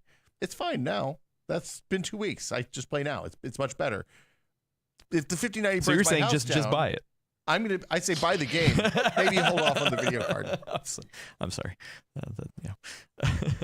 Okay. Yeah. Any other? I'm just waiting for. Got anything else? Any other anger that people want to talk about? Jacked up pricing. Robert Lawrence is upset about frame gen image quality. We have a video coming on that. It's fine. Yeah. So yeah. Where I don't. Did they say specifically? I'm curious. They just when you asked for issues, they said. Oh, okay. Frame gen image quality. Because I definitely am like, man, the more I use it, the more I'm just like, what the heck? And part of it, we were talking about this earlier, we are testing on new monitors, the new 4K OLED 240 hertz monitors. Holy crap. That are very expensive. And I was like, man, things just look good. Look, my takeaway from a week with that monitor is that if you have $1,000 to spend on your computer and you want to, like, this is like, for me, this is like an SSD level upgrade, like going from spinning disk to an SSD. The 240 hertz OLED with the blackest blacks I've ever seen, and the refresh rate that makes my heart beat faster in my chest, and it looks real good. Yeah, wait for a while to buy a 5090, and instead in that time buy a brand new monitor because I listen, I've never had really nice monitors. Like the nicest monitor I've ever messed around with was like a good mid-tier monitor. It's like, oh, cool. Now I understand why Brad is a monitor snob, because now that I've tasted the sweet juice of a high-end monitor, I'm like, oh no. Yeah. It is disturbing. Yeah. How nice a new monitor can be. Like I don't often drag my family members in to look at stuff, but I was like, hey, you should come in and look at this. And my wife came in and looked at me play Spider-Man 2, and she's like, something different. That looks really good. Is that real? Is that a game? I showed it to my wife, and she was just like, oh, what? Cool. Oh, really? Yeah. Oh, well. Maybe my wife's like, look, she can tell from the level of enthusiasm when I ask her if I come in and ask her, maybe she just knows to manufacture a good response at this point. No, see, I think Lindsay was just trolling me. She was just like, I'm not going to respond. I'm not engaging with this. Yeah. Anyway, all right, let's get over to Q&A so we can wrap it up and get out of here. I'm caffeinated. The caffeine just hit me. I just felt it in my head. It's probably not a good feeling. But yeah, the Q&A, if you got a question at the Full Nerd Podcast, and we can see that in the chat. That's one of the best ways if you're watching this right now. If you are watching or listening to this later, there's a link in the description to Discord. Inside that Discord, it's free to join. Anyone can join that Discord. Go in that Discord. There's a room in there for Full Nerd questions, and hopefully those will be read on this here show. The first question that I'm going to bring up is coming from Adam Patrick Murray, and it asks... That's not a real name. That seems like a fake name. Yeah, it is a fake name. AI-generated name. Hey, Elena, why does Linux suck? All right. Buckle up, everybody, because I got a story for you. Oh, here. Story time. Yeah, I got a story for you. So I have a slightly hacked together version of a Ubiquiti Unify home network setup. What does hacked together mean? Networking. In this context, you have like hardware. Hacked together means switches. That I bought most of the parts from Ubiquiti, or at least authorized retailer. But at the time, way back in the dark ages of 2018, 2019, I decided I did not want to spend extra for a cloud key, which has the controller software on it. I just run that in a Docker I decided to spin together a Raspberry Pi to do the same work. Okay. That's a perfectly reasonable thing to do. Perfectly reasonable. What was not reasonable is that, also, this is a warning to everybody, I did not back up my configuration. I did not back up my SD card. Yeah. And did you do log to RAM on your SD card so you don't burn through all the write cycles on that SD card? So, no, it wasn't that. It was that there was one too many power outages, and the card corrupted. Oh. Yeah, so what happened? Does that mean your Wi-Fi is great? So Linux sucks because here I am years later after having done this the first time, and I just assumed that the internet is just going to continue maintaining its archives of like tutorials and files you might need. I spent a very non-zero amount of time yesterday evening, actually, which is why this is fresh, trying as a non-Linux person to basically get these, I don't know what you call them properly, these repositories to install, and they just weren't there. They just weren't there. Like the one would not be in the location anymore. Another would just not work the way that the tutorial that I found was telling me it would work. And so as best I can tell is that it's very fragmented, that how you put together these things compared to Windows. And if those things just go missing because it's a smaller community, you just can't find someone who has it anymore. I didn't go to the torrents. I didn't see if somebody was seeding it that way. These are so minor, I didn't think they would exist there anyway. But what I discovered last night is that if you are a Linux person promoting Linux, you're so enmeshed in that scene that you think it's just easy. But everything written about Linux for other people is basically people who are already in the church talking to other people who've already found their savior. So like that doesn't tell me anything. Like I have no idea how this works. Like the system is not being explained to me clearly. So I have no idea how to even find this religion to find my savior. Yeah, Linux, take that. This one really sounds like a classic PEBCAC problem. You know, the problem exists between keyboard and chair. Oh,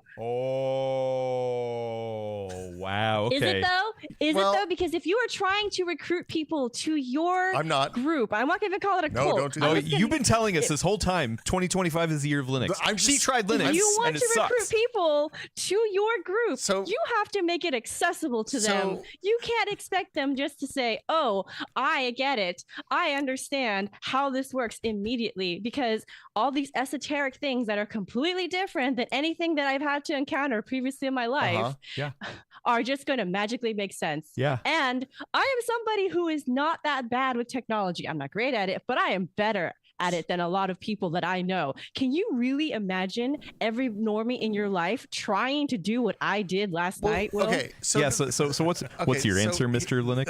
As the Linux representative here at the table, what is your answer? How would you answer that? So what I'm hearing is you had a machine that ran for how many years? 5. Unmaintained, didn't touch it at all, didn't think about it, just sat there quietly churning in the back after you didn't make your backups and stuff. Is that right? I mean, I did do some updates, but I didn't do the backups. When you set this up, did you document your process for setting up? That's one of the important things to do. Like I have a notion that when I do something new, I just write down what I did and link to all the how-tos and the files that I used. It turns out to be pretty useful. Yeah, I have a bookmarks folder for this stuff. Okay.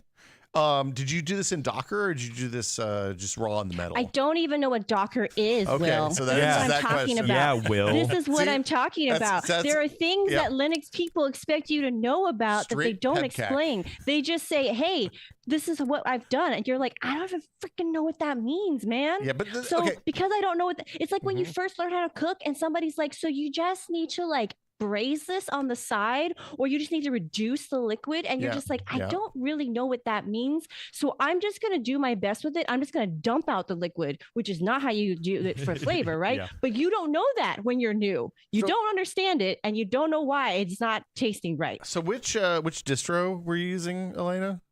It's Raspbian.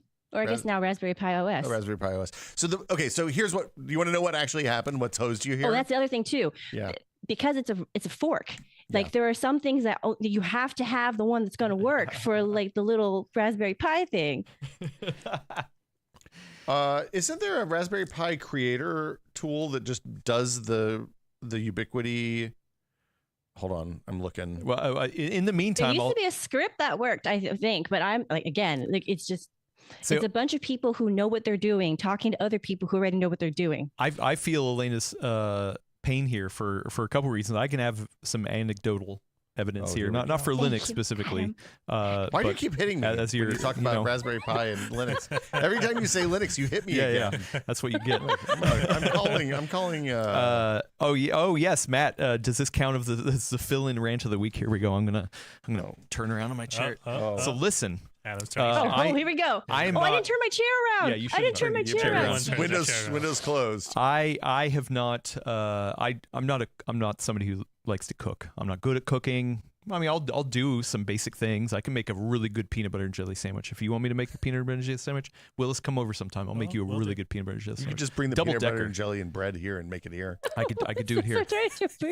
Anyway, we signed up for one of those box services. Home Chef was the one where they send you the materials. They literally give you step-by-step instructions.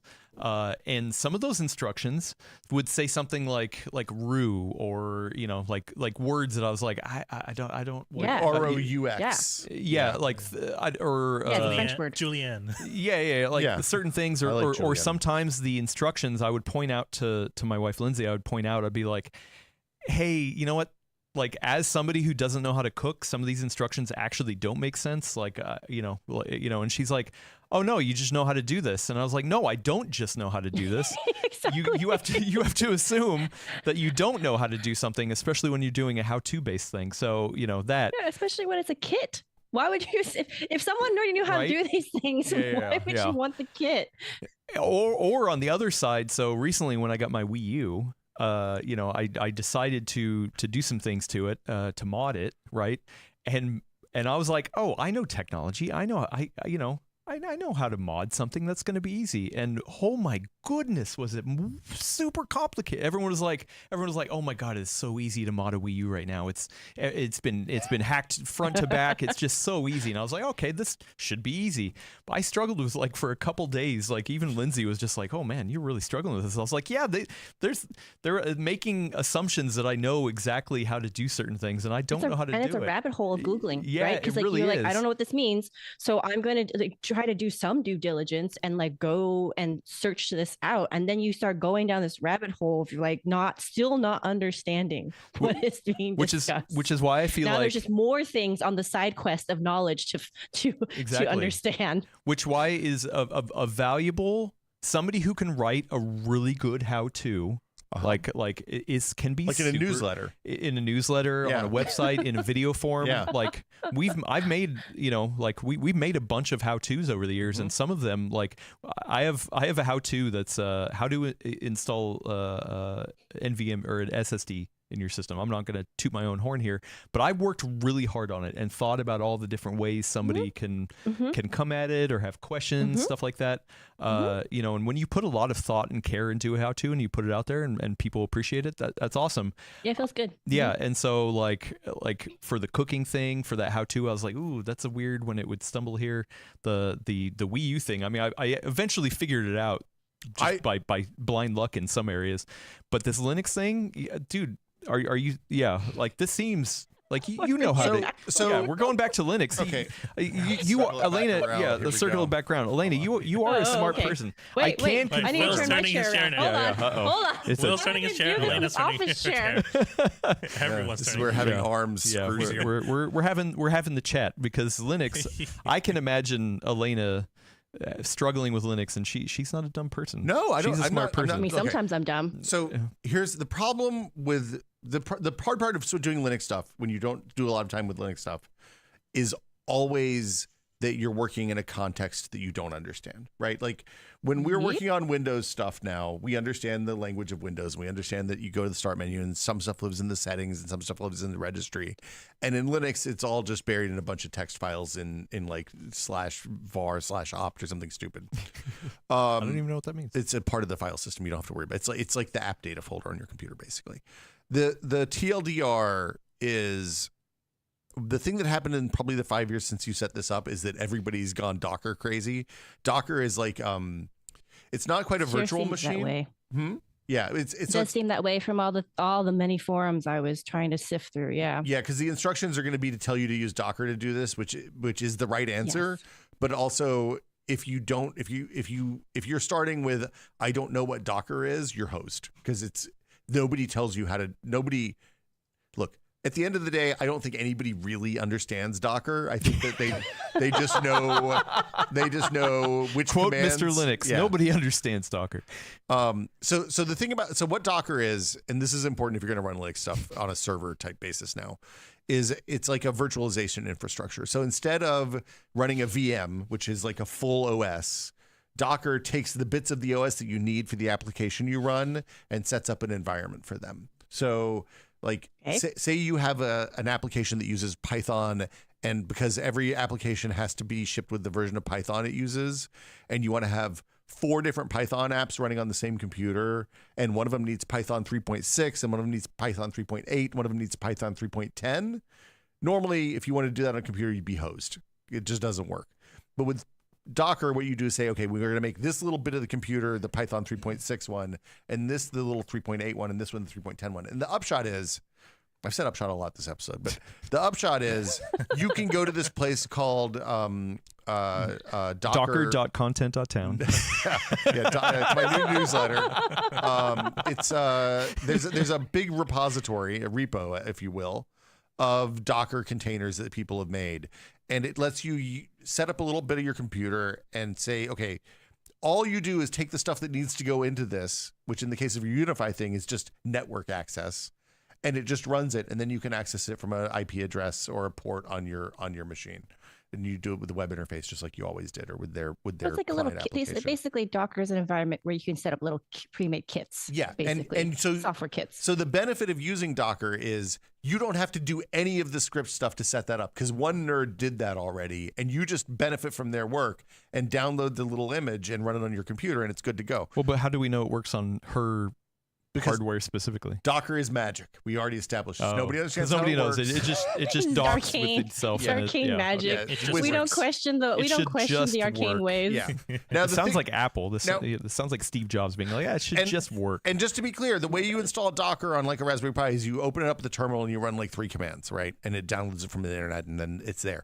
The thing that nobody tells you is you probably want a web-based GUI to manage the Docker applications you're running. So you think of each Docker container as a little application that's like an always-on server application, right? But it's not a virtualized OS environment. It's kind of virtualized. It just virtualizes the bits and pieces it needs.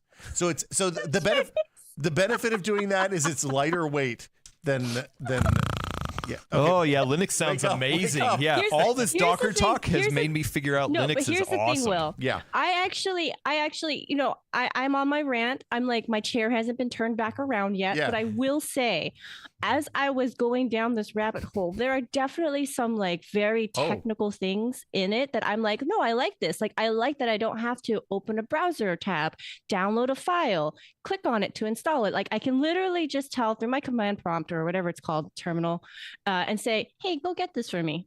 Hey, install it for me. Like, that's nice. I think that's great. It's actually very efficient.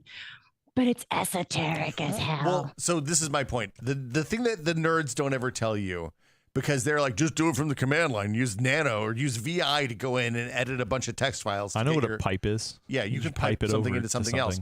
The thing that you want is either, there's a bunch of different ones, but there's Portainer is like a Docker container that you run, and then it gives you a web interface to manage all the other Dockers you're going to install, and it's really easy to use. It takes like you have an army of kits. You have a kit running an army of kits. Okay, got it. Yeah. What happens when Docker goes away as a company? Docker's not it's an org, so it's a I mean, that's the benefit of Linux. commune. Yeah, okay. Open source, right? Someone's Well, I gotta thought make up Docker the was a project. company. I've been to a Docker, like What, really? an office. Yeah, they had a big Lego. Okay, so here's Oh boy. the way that open source stuff dies is that the people that maintain it get burned out or old or die.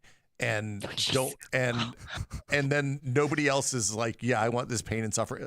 I did a podcast called the FOSS-Pod where we interviewed people who maintain big open source projects, including stuff like curl and Samba, things that get billions of installs and have run on 3 or more planets in the solar system. Oh, you mean foss.content.town? FOSSpod.content.town. Okay. Yeah, this is just the Will Smith plug show today. But there's a life cycle, right? Like people are really enthusiastic in the beginning. People get excited about it. You have a bunch of people working on it. Like Home Assistant is in this space now. Home Assistant rips. It's really, really good. It's the best way to do your home automation stuff today, hands down, far and away, better than any of the commercial products. But eventually, the people who maintain that will get tired of maintaining it because it's a hard job and it sucks and it probably doesn't pay very well compared to, say, going to work at Meta and making the next version of Mark Zuckerberg's legs. And eventually there'll be one poor bastard that's sitting there working on that thing and just a million people yelling at him every day, and he's just going to go nuts and shut the whole thing down. Linux sounds great. Friend of the show, VC Jester, said, I heard you like containers, so I put a container in your container. Yes, you can do that's that. How I feel. You can absolutely, that's usually frowned upon, but in Docker it works. So I feel like Rain Z in the chat summarizes this problem really well, which is Linux documentation, and I think also people in forums and Reddit are really good at telling you what to do, but they don't tell you why. So then you have no idea how to contextualize or build out a knowledge of this new thing for yourself, which is what makes it so frustrating. I love learning new things. I love the nerdiness that I'm seeing in Linux. Like even you describing this Docker stuff, I'm like, that's pretty cool. I dig it. But if the barrier to entry is this high, where somebody like me who has at least some intellectual curiosity about it is already kind of ranting for 10 minutes on a podcast episode, how is it ever going to become a year? Not only that, I've heard you and Brad Shoemaker on the techbot.content.town talk about how oh yeah, I needed to go back and update something, so I had to go back and relearn my notes from 10 years ago of how to do it. So even if you learn it now, you're going to forget it until 10 years later when you have to then relearn it again. This sounds amazing. So there's 3. Okay, you'll note the chair is still in the real talk mode. I'm still facing backwards. Wait, is this real talk or is this rant mode? I thought this chair was rant mode. No, I thought Riker this is very uncomfortable because I have arms on this chair, and so my back is bowed out right now. You can turn. Yeah, you can. So okay, there's 2 different Linuxes, right?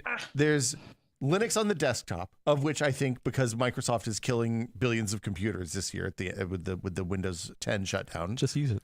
I think I've been saying Windows 2025 is the year of Linux because of that. What Elena is doing is not desktop Linux. She is running a server. And to be clear, why are you running the server? Because I wanted to save $120.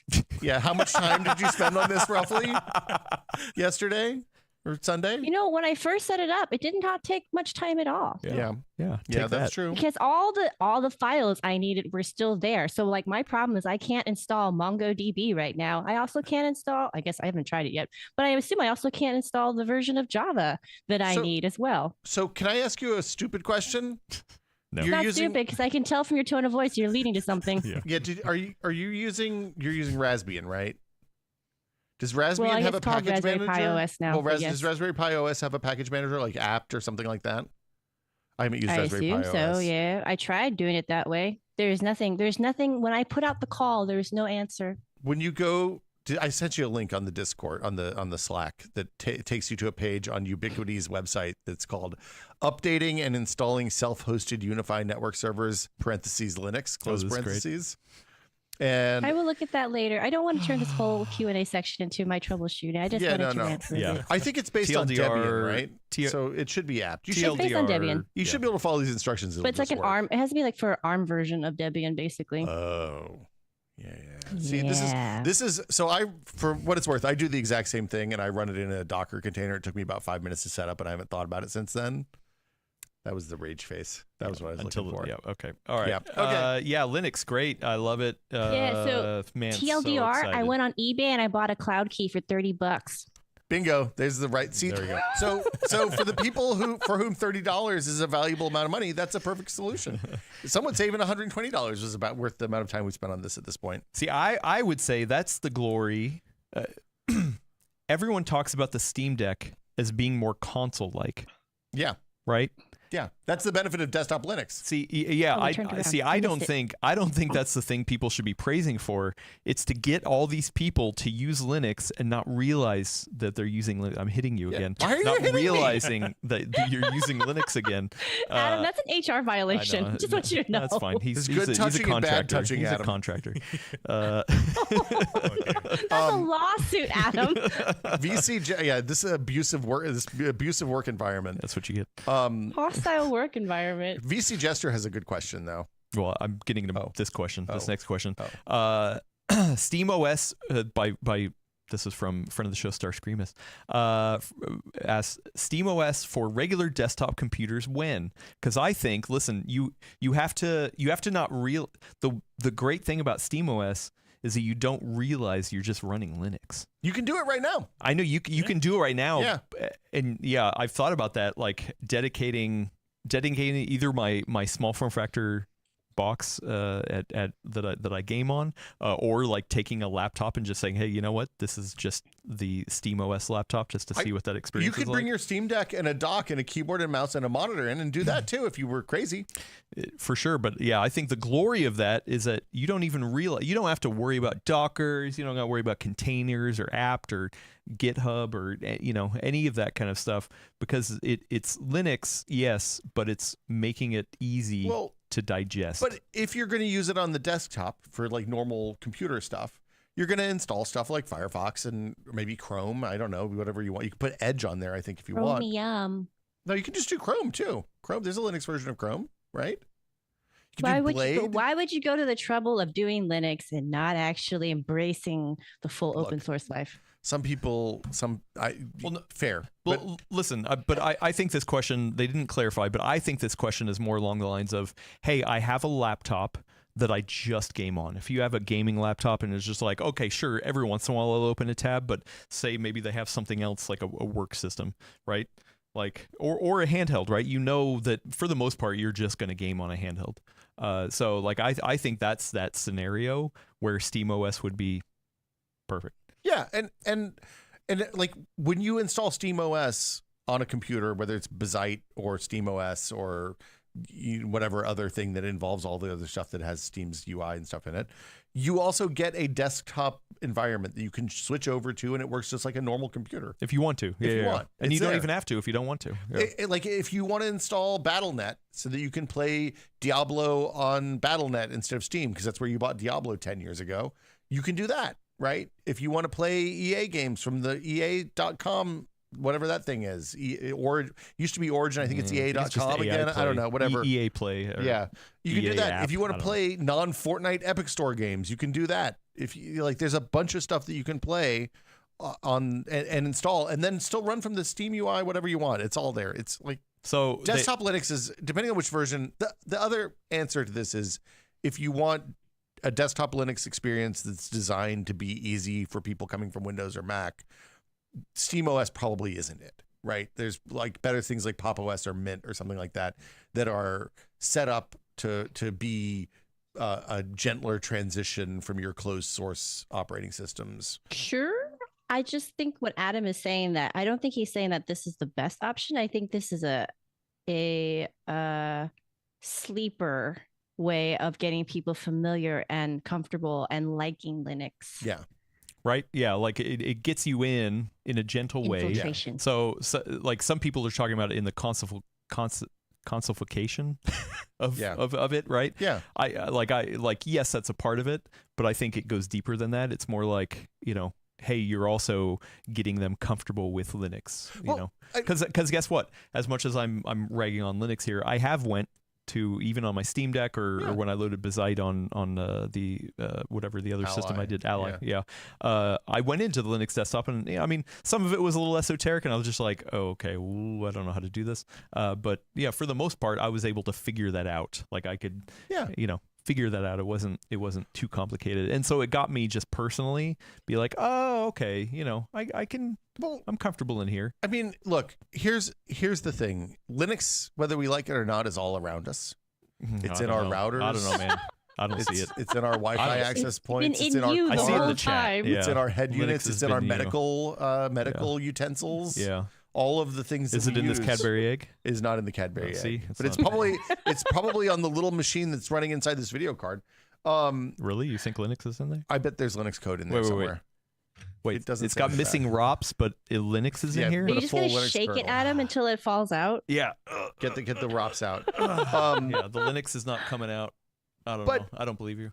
But the point is, when you learn how to use it, it's like having a superpower. And the thing that you were trying to do is a hard thing, just to be clear. It's not like getting Docker running, not an easy thing. Mostly because you're doing everything from the command line, and the command line is hard. I don't mind that. It's just weird to me that people who are promoting this as like something that's easy and straightforward. One, it's not intuitive. One, it's not straightforward.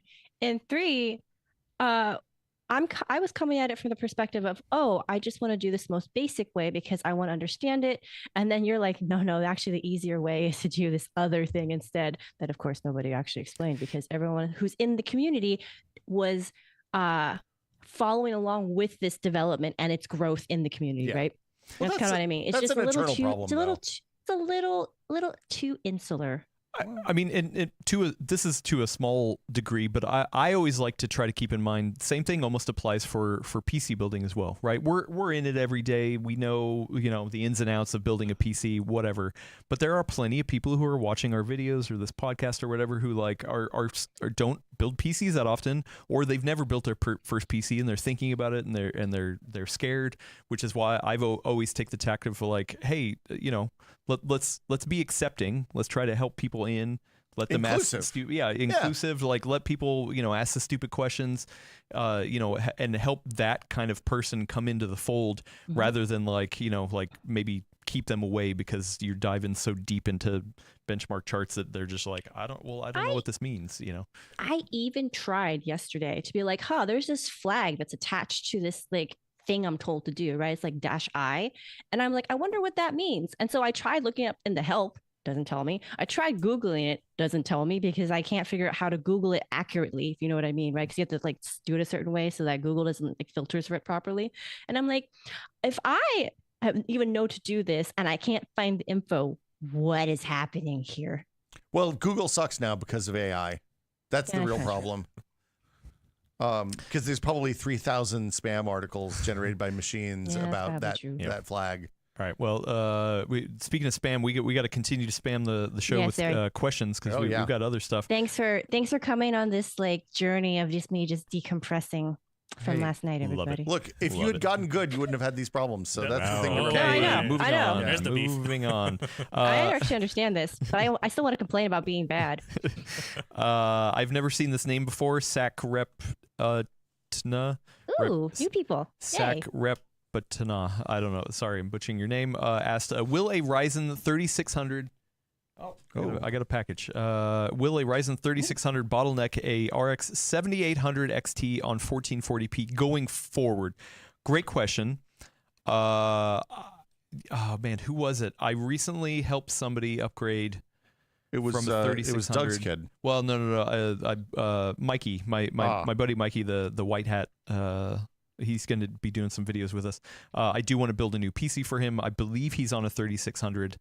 With a 2080 Ti, 3080 Ti, I can't remember. And he was worried about bottlenecking, and I was like, 3600 is the 6-core part. It was Zen 2. Zen 2 was definitely a big jump over Zen 1 and and Zen Plus. That's where I feel like, oh, hey, you know what? Ryzen is definitely going to be a thing. Thank you. Okay.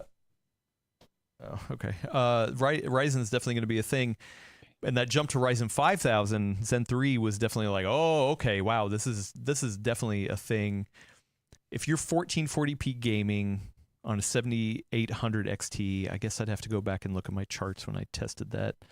I feel like you're not going to run into that many problems. 3600 still supports rebar, right? Yes. Yeah, it's like rebar is the gate on a lot of the newer cards. So, yeah. So, yeah, like, I mean, it depends on the gaming. I guess I don't know which games you're playing, but I'm looking at at least when I tested this a while ago, so these are not fresh numbers. But in 1440p, I only tested 1440p and 4K. And I mean, Call of Duty Modern Warfare 3 was 151 average. What CPU was I using this time? I can't remember. I was going to say the thing about the bottlenecking is always, it's never like a cliff, right? It's not like you have too slow a CPU and then every CPU below that number gets the same frame rate because the video card's 100% CPU powered. Yeah. It's always like, it's just you're not getting the same percent lift you would on the faster CPU. So instead of it being a 15% lift, you're getting a 12% lift or a 10% lift or so on and so forth. Yeah, so I think, yeah, oh God, it depends on so many things. I also think the 1% lows, like if you were to upgrade theoretically to like a 5700X for what, like 250, I think is what like it can go on sale for. Like I bet the 1% lows is where you're going to feel it, maybe over the averages. But yeah, I would probably sit on that setup and be okay with it, especially if you're just gaming. Yeah. I liked the 7800 XT when that came out, I believe. But I'm going to invoke Brad a little here. Yeah. Which is, if it's still working for you, you can leave things just as they are. Also, like, upgrade when you need to, right? Because if the games you're playing are still giving you the performance you want, yeah, I mean, intellectually, it'd be kind of nice. It's kind of bugs you maybe a little bit to know that, you're not all your hardware is allowing the maximum performance to occur. But if you're still getting what you need, there's really no reason to upend everything. Also, a nice tool. If you're looking to try to figure out this bottlenecking stuff, I feel like that new the GPU Busy, which is built into the Intel's FrameMon. Right? Oh yeah, yeah. Perfmon. I can't remember. Anyway, GPU Busy is one of the easiest ways to look at a chart and be like, okay, are you waiting on the CPU to give more frames to the GPU to render?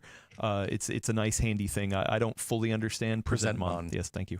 I don't fully understand how it works, but it's definitely one of those easy ways to look at something and just be like, oh, okay, I can tell my GPU is waiting on the CPU. So that's a nice tool for people like me. The counter to that, they didn't ask about buying a new CPU, I don't think here. I've forgotten the question because we've been talking about it for a while. It just asked if it was a bottleneck.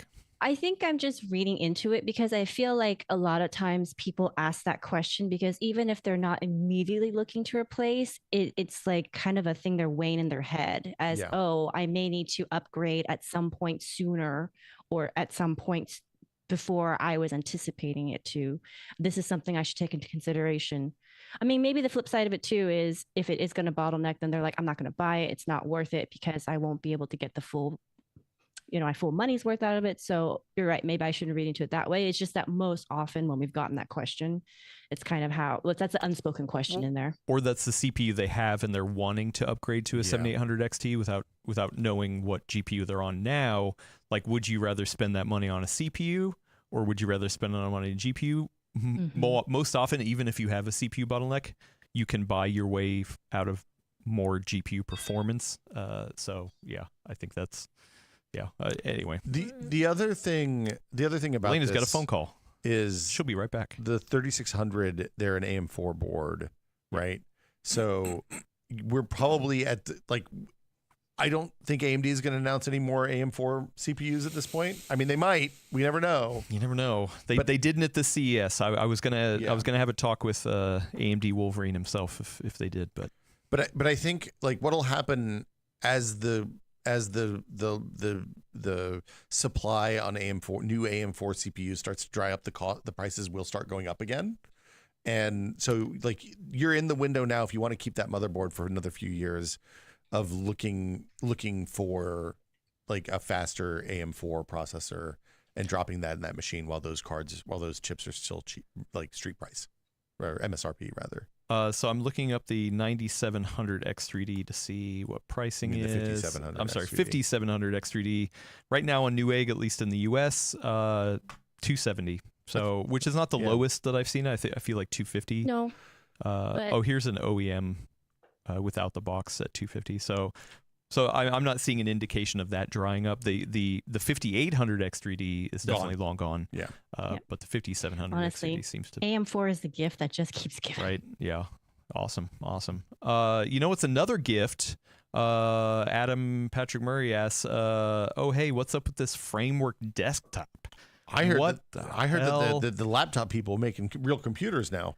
Yeah, so there's actually an event going on. Alex and one Mark Hochman are at the event right now, or maybe they're finishing up. Checking out Framework has new hardware, so they have a new redesigned 13-inch laptop, which Gordon did a ton of videos on. He loved that Framework desktop or the laptop. I didn't hear any of any new updates with the 16-inch laptop. They do have a new 12-inch, so like a budget laptop option, which is really cool. But more importantly for me, they announced a desktop. So the Framework desktop, and unfortunately, like it's during the presentation, so I can't watch the. No, this is pre-recorded. Frank Azor, who's been on the show, friend of the show, has been. Got on stage to talk about Ryzen AI Max. So the Framework desktop by the awesome people over at Framework have worked with AMD to develop a mini ITX motherboard with a soldered-on Ryzen AI Max, so that's Strix Halo, and also soldered on memory for the lowest latency possible. I know a lot of people are probably going to be triggered by that, but the idea is that you get this package of a mini ITX motherboard, and then also they worked with FSP for one of those what's the ATX power supply that's like a smaller there's a name for it, I can't remember off the top of my head, and they have a little case. guy, like the smaller power supply for like really tight spaces. I think it's like 4.7 liters is what that desktop is, and nice. Actually, if you go over to PCWorld.com right now. Oh, here we go. Yeah. Mark Hochman has had the information in embargo. I am going to post this into the chat. So it's the Framework desktop. It is really cute. It's got a side panel. It's got these cool like colored little panels on the front. Yeah. And not only that, the whole idea of the Framework laptop was that you have modular ports. Yeah. So you can like pop off different little ports. This you can put it in the front I/O of the case. This is awesome. This is super cool. I love this so much. It's expensive. I'm so excited. Because Strix Halo is very expensive. I think at the top end you're talking about like $2,100 for this little thing. But I don't know. I don't know if they're selling it separately. But man, you can. This is just a standard mini ITX motherboard from what I'm hearing, and you can put this in any case you want. People are excited about this. I went to their website to see if it was on the website yet, and it initially said your waiting time is 15 minutes. Oh, Cloudflare. Thanks, Cloudflare. Yeah. No, people love Framework for a lot of good reasons, and I love them too. Like I Those wanted laptops to do more content. I actually have not used one of their 16 inches, unfortunately. No, I want to do a live PC build. Yeah. Where we haven't done a live build in forever. This would be so freaking fun. Well, I don't know when it comes out. Let me look at his. It's like the best of my favorite worlds, which is super small form factor. Because I used to cover NUCs for PCWorld when or mini PCs, right? So when Intel was doing all of their blank word Canyon type projects, right? The gaming PCs, and they started going a little bigger and bigger. They had like a 5-liter one, and the idea of having something about that size but still modular, super fun. So sorry I've been on and off camera. In my frenzy, I may have also just bought myself a normie router just as a backup in case my system goes down again. Nice. Oh boy. Did your router go down when your console went away? Yeah, because just a lot of things happened. Okay. Oh, so it looks like you can theoretically pre-order now if you can get to the website. For as low as $1,100, the top price is $2,000. There's a couple different configurations. 4.5 liter case. I'm sorry. But yeah, this thing looks cool. I want nothing but the best for Framework. They're doing awesome stuff out there.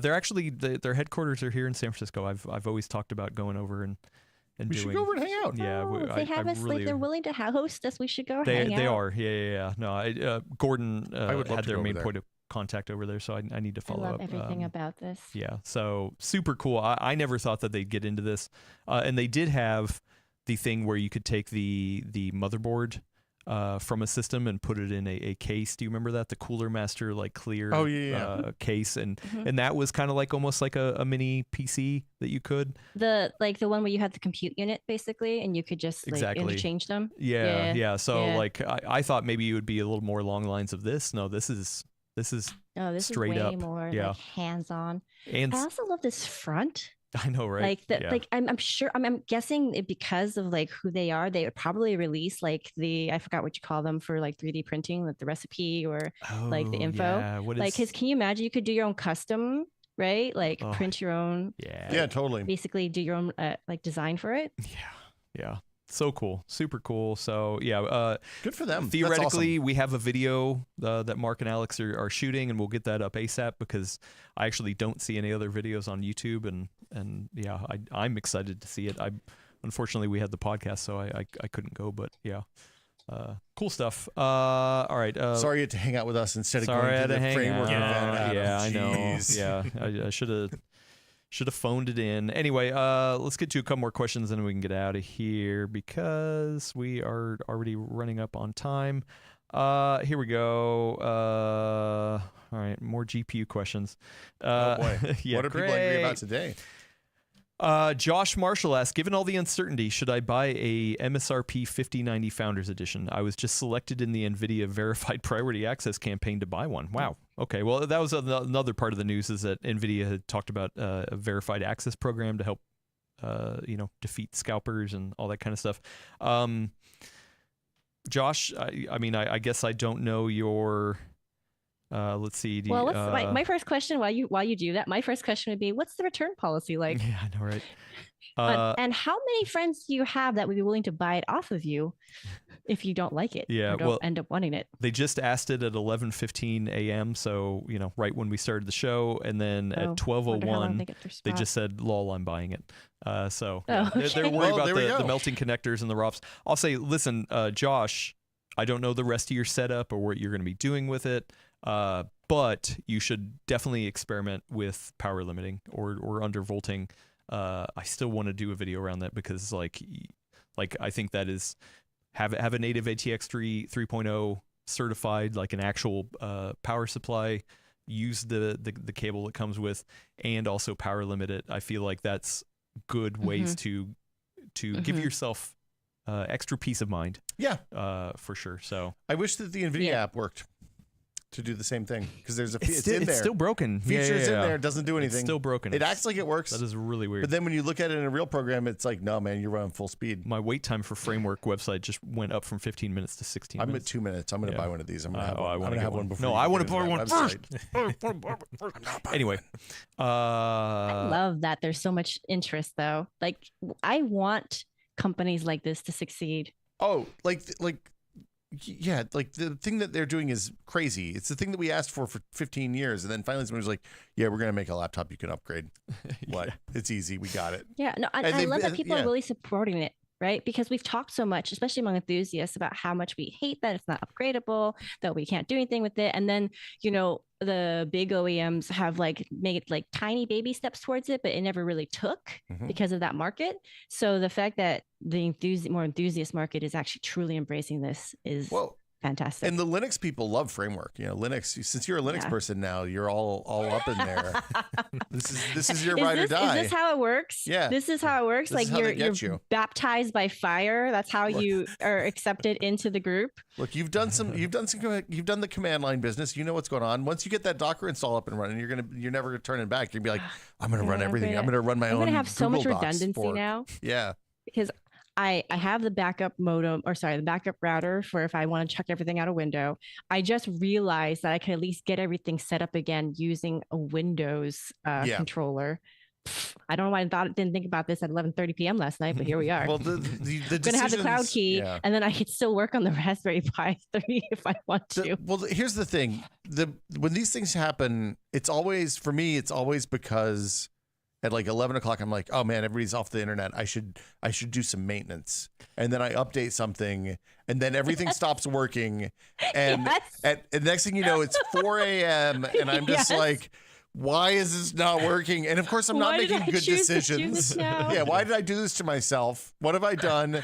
And then then I go to bed at like 5 o'clock in the morning, put a post-it note on the fridge that says, yo, the internet's down. I'll be up in a while. Yo, the internet's down. Yeah, same for me, where it's like, I could do this at 1 o'clock after lunch on a Saturday afternoon when I have plenty of time to still go to bed at a normal hour. But everyone's like, do you want to get lunch? Do you want to hang out? Do you want to be social? Do you want to have friends? And I'm like, yeah, I kind of do.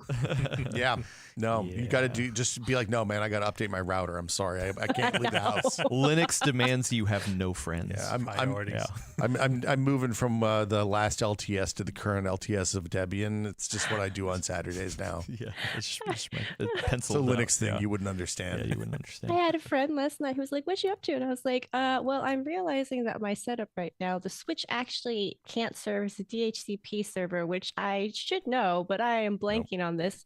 And my friend's like, I think I understood one word in that, and I'm like, it's okay. You just go to sleep. You need I to will not be. You're busy. Yeah, you need a Pi hole in there. So my DHCP is served by the Pi hole, and also does reverse DNS lookups. So I can type in the name of a server, and it's great. I used to have a Pi hole on the Raspberry Pi too. I lost so much when this SD card went down, and I have written about this on the website. Don't be me.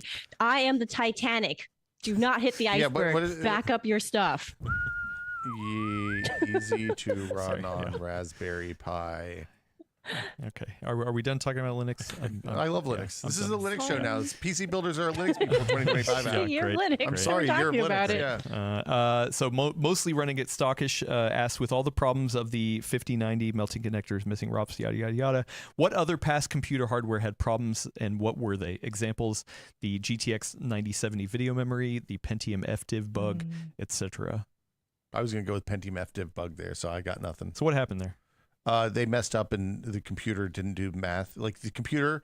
Okay, so in the 90s, computers did math. Okay, so computers used to do math back in the day. And in the 90s, they released this new processor. It was followed up a really successful processor called the 486, but they couldn't trademark 586, so they called it the Pentium instead, right? Okay. And then it's all about the Pentiums, baby. And then what happened was it turned out that it was bad at doing a specific kind of math. And this is going to blow your mind, because in 2025, when a computer lies to you, we're just like, yeah, whatever. It's called AI now. This is just the way it works. In 1996, Intel was like, oh man, we got to replace all of these. But they didn't have sockets on a lot of the computers back then, because the chips were just soldered onto the motherboards. So boy. If you had one of those computers, they just sent you money instead, and then you had a computer that was just a little bit broken, but only for some real specific kinds of math. I like money. What, you mean like physics? Like it couldn't run your hardware-based physics? Look, man, this was before 3D accelerators even. Nothing was, the PU hadn't been invented. Okay, I'm gonna make you arbitrarily compare the 50 series launch versus this Pentium FDiv bug. Which one was worse? The ROP thing? The whole thing. The whole 5090 the ROPs, the melting, the street pricing, the amount of money horrible. that Intel paid to make the FDiv bug right with customers in 1993 or 4, whatever year it was, 1994. How quickly did they address the issue? It took forever. Like just to be clear, this comes up. Oh God, what's his name? He's at Meta now at their Reality Lab stuff, doing like Mark Zuckerberg. Stuff. No, not Mark Zuckerberg. Somebody in chat will know. Multiple people discovered it around the same Lucky time. Palmer. No. Yeah, Lucky Palmer was in diapers when this happened. No, not John Carmack. The guy who wrote the NT kernel. John Carmack. No, not John Carmack. The guy who wrote the NT kernel at Microsoft, and then Carmack recruited to come work on Quake. He wrote the software renderer for Quake, right? And it was all written in assembly language. And he was like, "Hey, this math isn't right." And around the same time, mathematicians were sending notes in, and Intel was like, "Oh, we got a problem." I assume like a red light was spinning at Intel, and then they were like, oh, we're gonna have to spend $1 billion to fix this. So the downfall of Intel can be traced back to this FDIV bug. No, the FDIV bug. No. Actually, this is when Intel was like, oh, we have to put CPUs in sockets. So if we ever mess this up again, we don't have to replace a bunch of motherboards. Oh, is that how that? I mean, I assume it's one of the things that happened. Because like after that, everything came in a socket, right? Or a slot. It was when they realized, hey, we have to. It's when they started doing things like having bits on the CPU that they could write to, that they could turn on and off stuff, right? So they made the CPUs a little more software controllable instead of just raw silicon at that point. Interesting. Michael Abrash, thank you, Mark Chambers. I was having a hard time. I actually love this history lesson because I think like seeing it from the perspective of 2025 is a little wild because this is like 30 years ago at this point, right? Yeah. I know that's a violent truth, but it is a truth. And can you imagine what it would be like to have something like that happen with like the instantaneousness of people being able to go to Reddit and, social media to complain about this? Like, I think the reason that kind of worked out the way it did is because people just had to get on a phone and call and say like, yo, I think something's wrong. Or they had to send in snail mail. Well, so here, okay, so I'm looking at Wikipedia now and I apologize, but there's two things that have changed. One is if something like the FDIV bug happened today, they would just release a microcode update for the CPU that says, "Hey, don't use the hardware acceleration for this. Do it in the software. Like just turn off the chunk of the CPU." Was it software controlled then? No, there was no software control back then. We didn't have that. That's what I mean. Like what I mean. Like if this actually happened as it did in 2025 with the current media environment. That's what I was talking about. But I mean, like, look, if you go and ask the AI to how many R's there are in strawberry, it's going to tell you 2. So it's not like we are not as fault aware, or we are much more fault tolerant now than we were 30 years ago. Are we? So There's a lot of ponies. So Byte Magazine estimated that 1 in 9 billion floating point divides with random parameters would produce inaccurate results. The problem that Intel had was that they kind of slow rolled the fix. Of course. That's where they get you. Yeah, and the guy who founded it initially was this person named Thomas Nicely, who was a professor of how did the English say it? Mathematics at Lynchburg College. Aluminium. He had written code that enumerated primes, twin primes, prime triplets, and prime quadruplets. Nerd. And noticed inconsistencies in the calculations on June 13th, 1994, shortly after adding a Pentium system to his group of computers. It's all about the Pentiums, baby. Yeah, so in October, he reported the issue to Intel. Intel had become aware of the issue independently by June of 1994 and had begun fixing it, but chose not to publicly disclose any details or recall affected CPUs. Great. Anyway, the TLDR is cost like $1 billion from them to fix this problem, and $1 billion is a rounding error for Nvidia right now. Oh, there's a $475 million pre-tax charge to recover replacements and write off these microprocessors. So does Nvidia give a shit about $475? No, they don't care. They're fine. Yeah, well, actually, I was trying to look back. So this happened in 94. I don't believe Gordon joined Boot until 95. Yeah, if I remember correctly. Yeah. So this was even pre-Gordon time. I don't think they would have. I don't think this was really talked about until after. Intel's response started in January of 95. They posted something. Oh, they acknowledged the flaw in November of 94 in an E! Times article. Huh. And then by Alexander Wolf, shout out to Alexander. And then they paused the sale of the CPUs. John Romero described how they found it in Quake, which was the Mike Abrash thing I was talking about. So on January, they announced a pre-tax charge of $475 million. They were criticized for barring resellers and OEMs from participating in the recall program, requiring end users to replace chips themselves, which was a problem because like my AST Pentium 60 that I had was soldered on the motherboard. I couldn't replace that. I just love the idea of Gordon, writing an article in Boot Magazine being like, you know what Intel should have done with this FDIV bug. Boot Magazine didn't. I know it. They started in September of 95, so it wouldn't have been predates. I just it's I don't know. Okay, so which one is worse? You haven't answered the question. Which is the worst launch, the Pentium or the 50 series? I am going to say that I think that actually the FDiv bug ended up being a really good thing for computing in general because it shaped the way we handled those types of flaws as an industry. But not Everybody at the learned time. from Intel's mistakes. At the time, it was No, I'm sure there was outrage. 1 ponies. in 9 billion, dude. Oh, Like, dude, there's people arguing about the physics thing not being in their GPUs anymore. people argue about everything.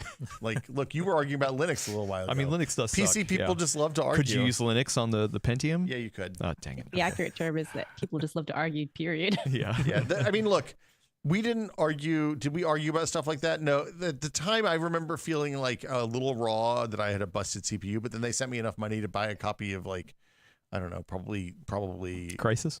No, this was 10 years before. It would have been like MechWarrior 2 probably. Ooh. So I was fine with it. All right.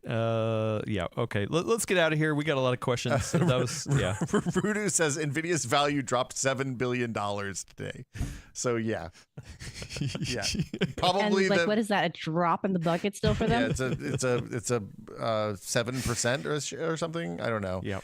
Yeah, we're probably fine. I think there's a 7% chance that Willis is gonna like a Cadbury cream egg. So I think this is the time of the show where we That's right. do it. We're doing the Yeah. taste test. I'm gonna. We're so early for Easter. Yeah. I'm gonna crack it open. I'm gonna set a poll real quick. I just want to ask audience and you guys, what is your favorite Easter egg candy jam? No, I'm gonna throw it to him I was just gonna take it over. One second. because everyone loves when you throw in a crack an egg.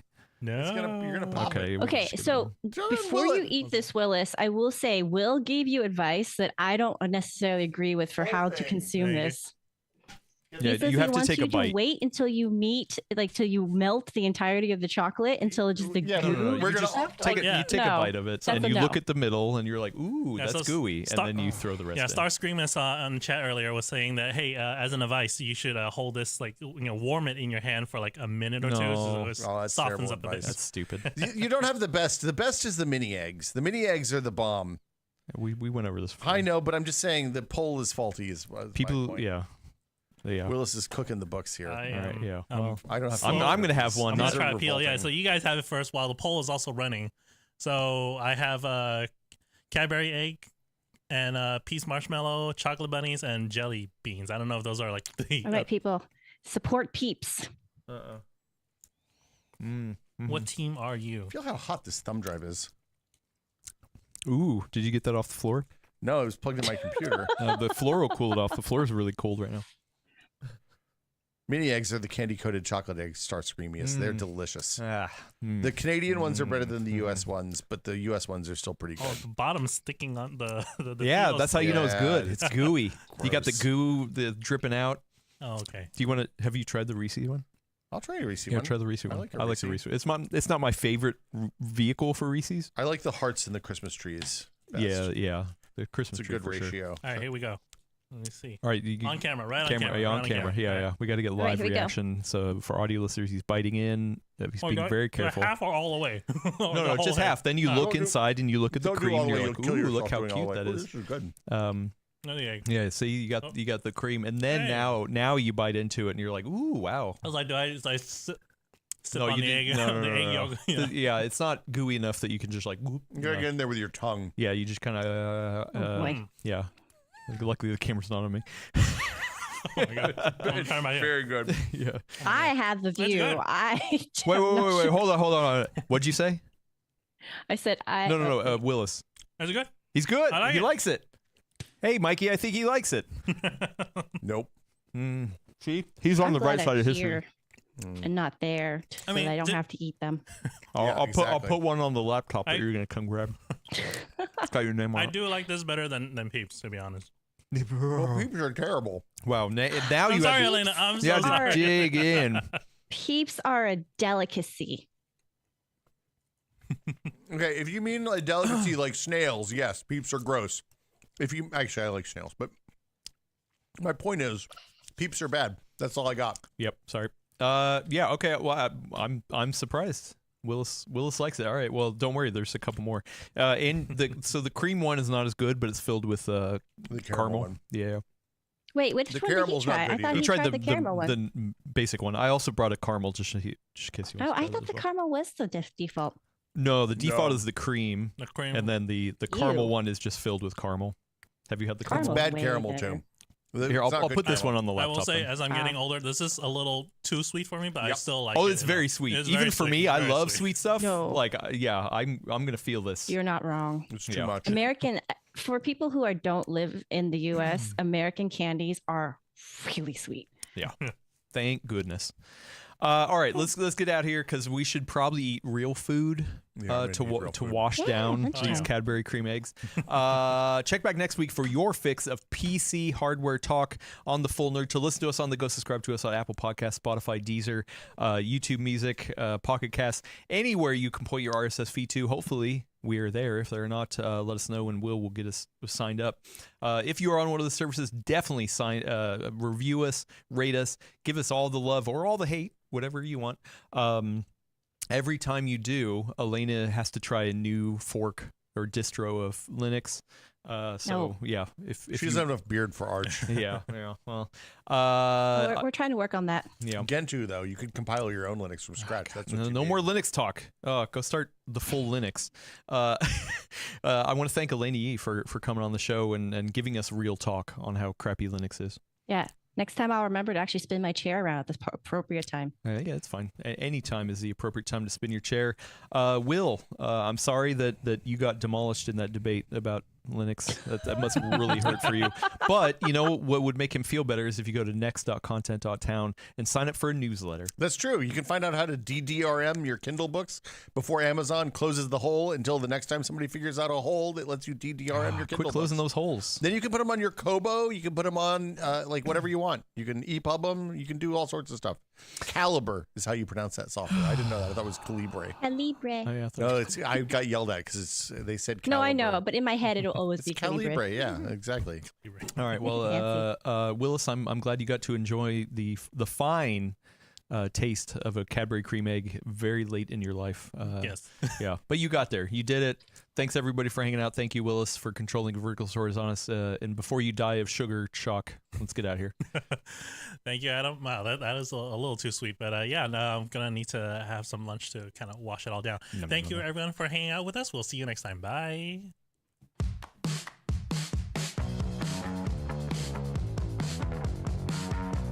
More like Deezer's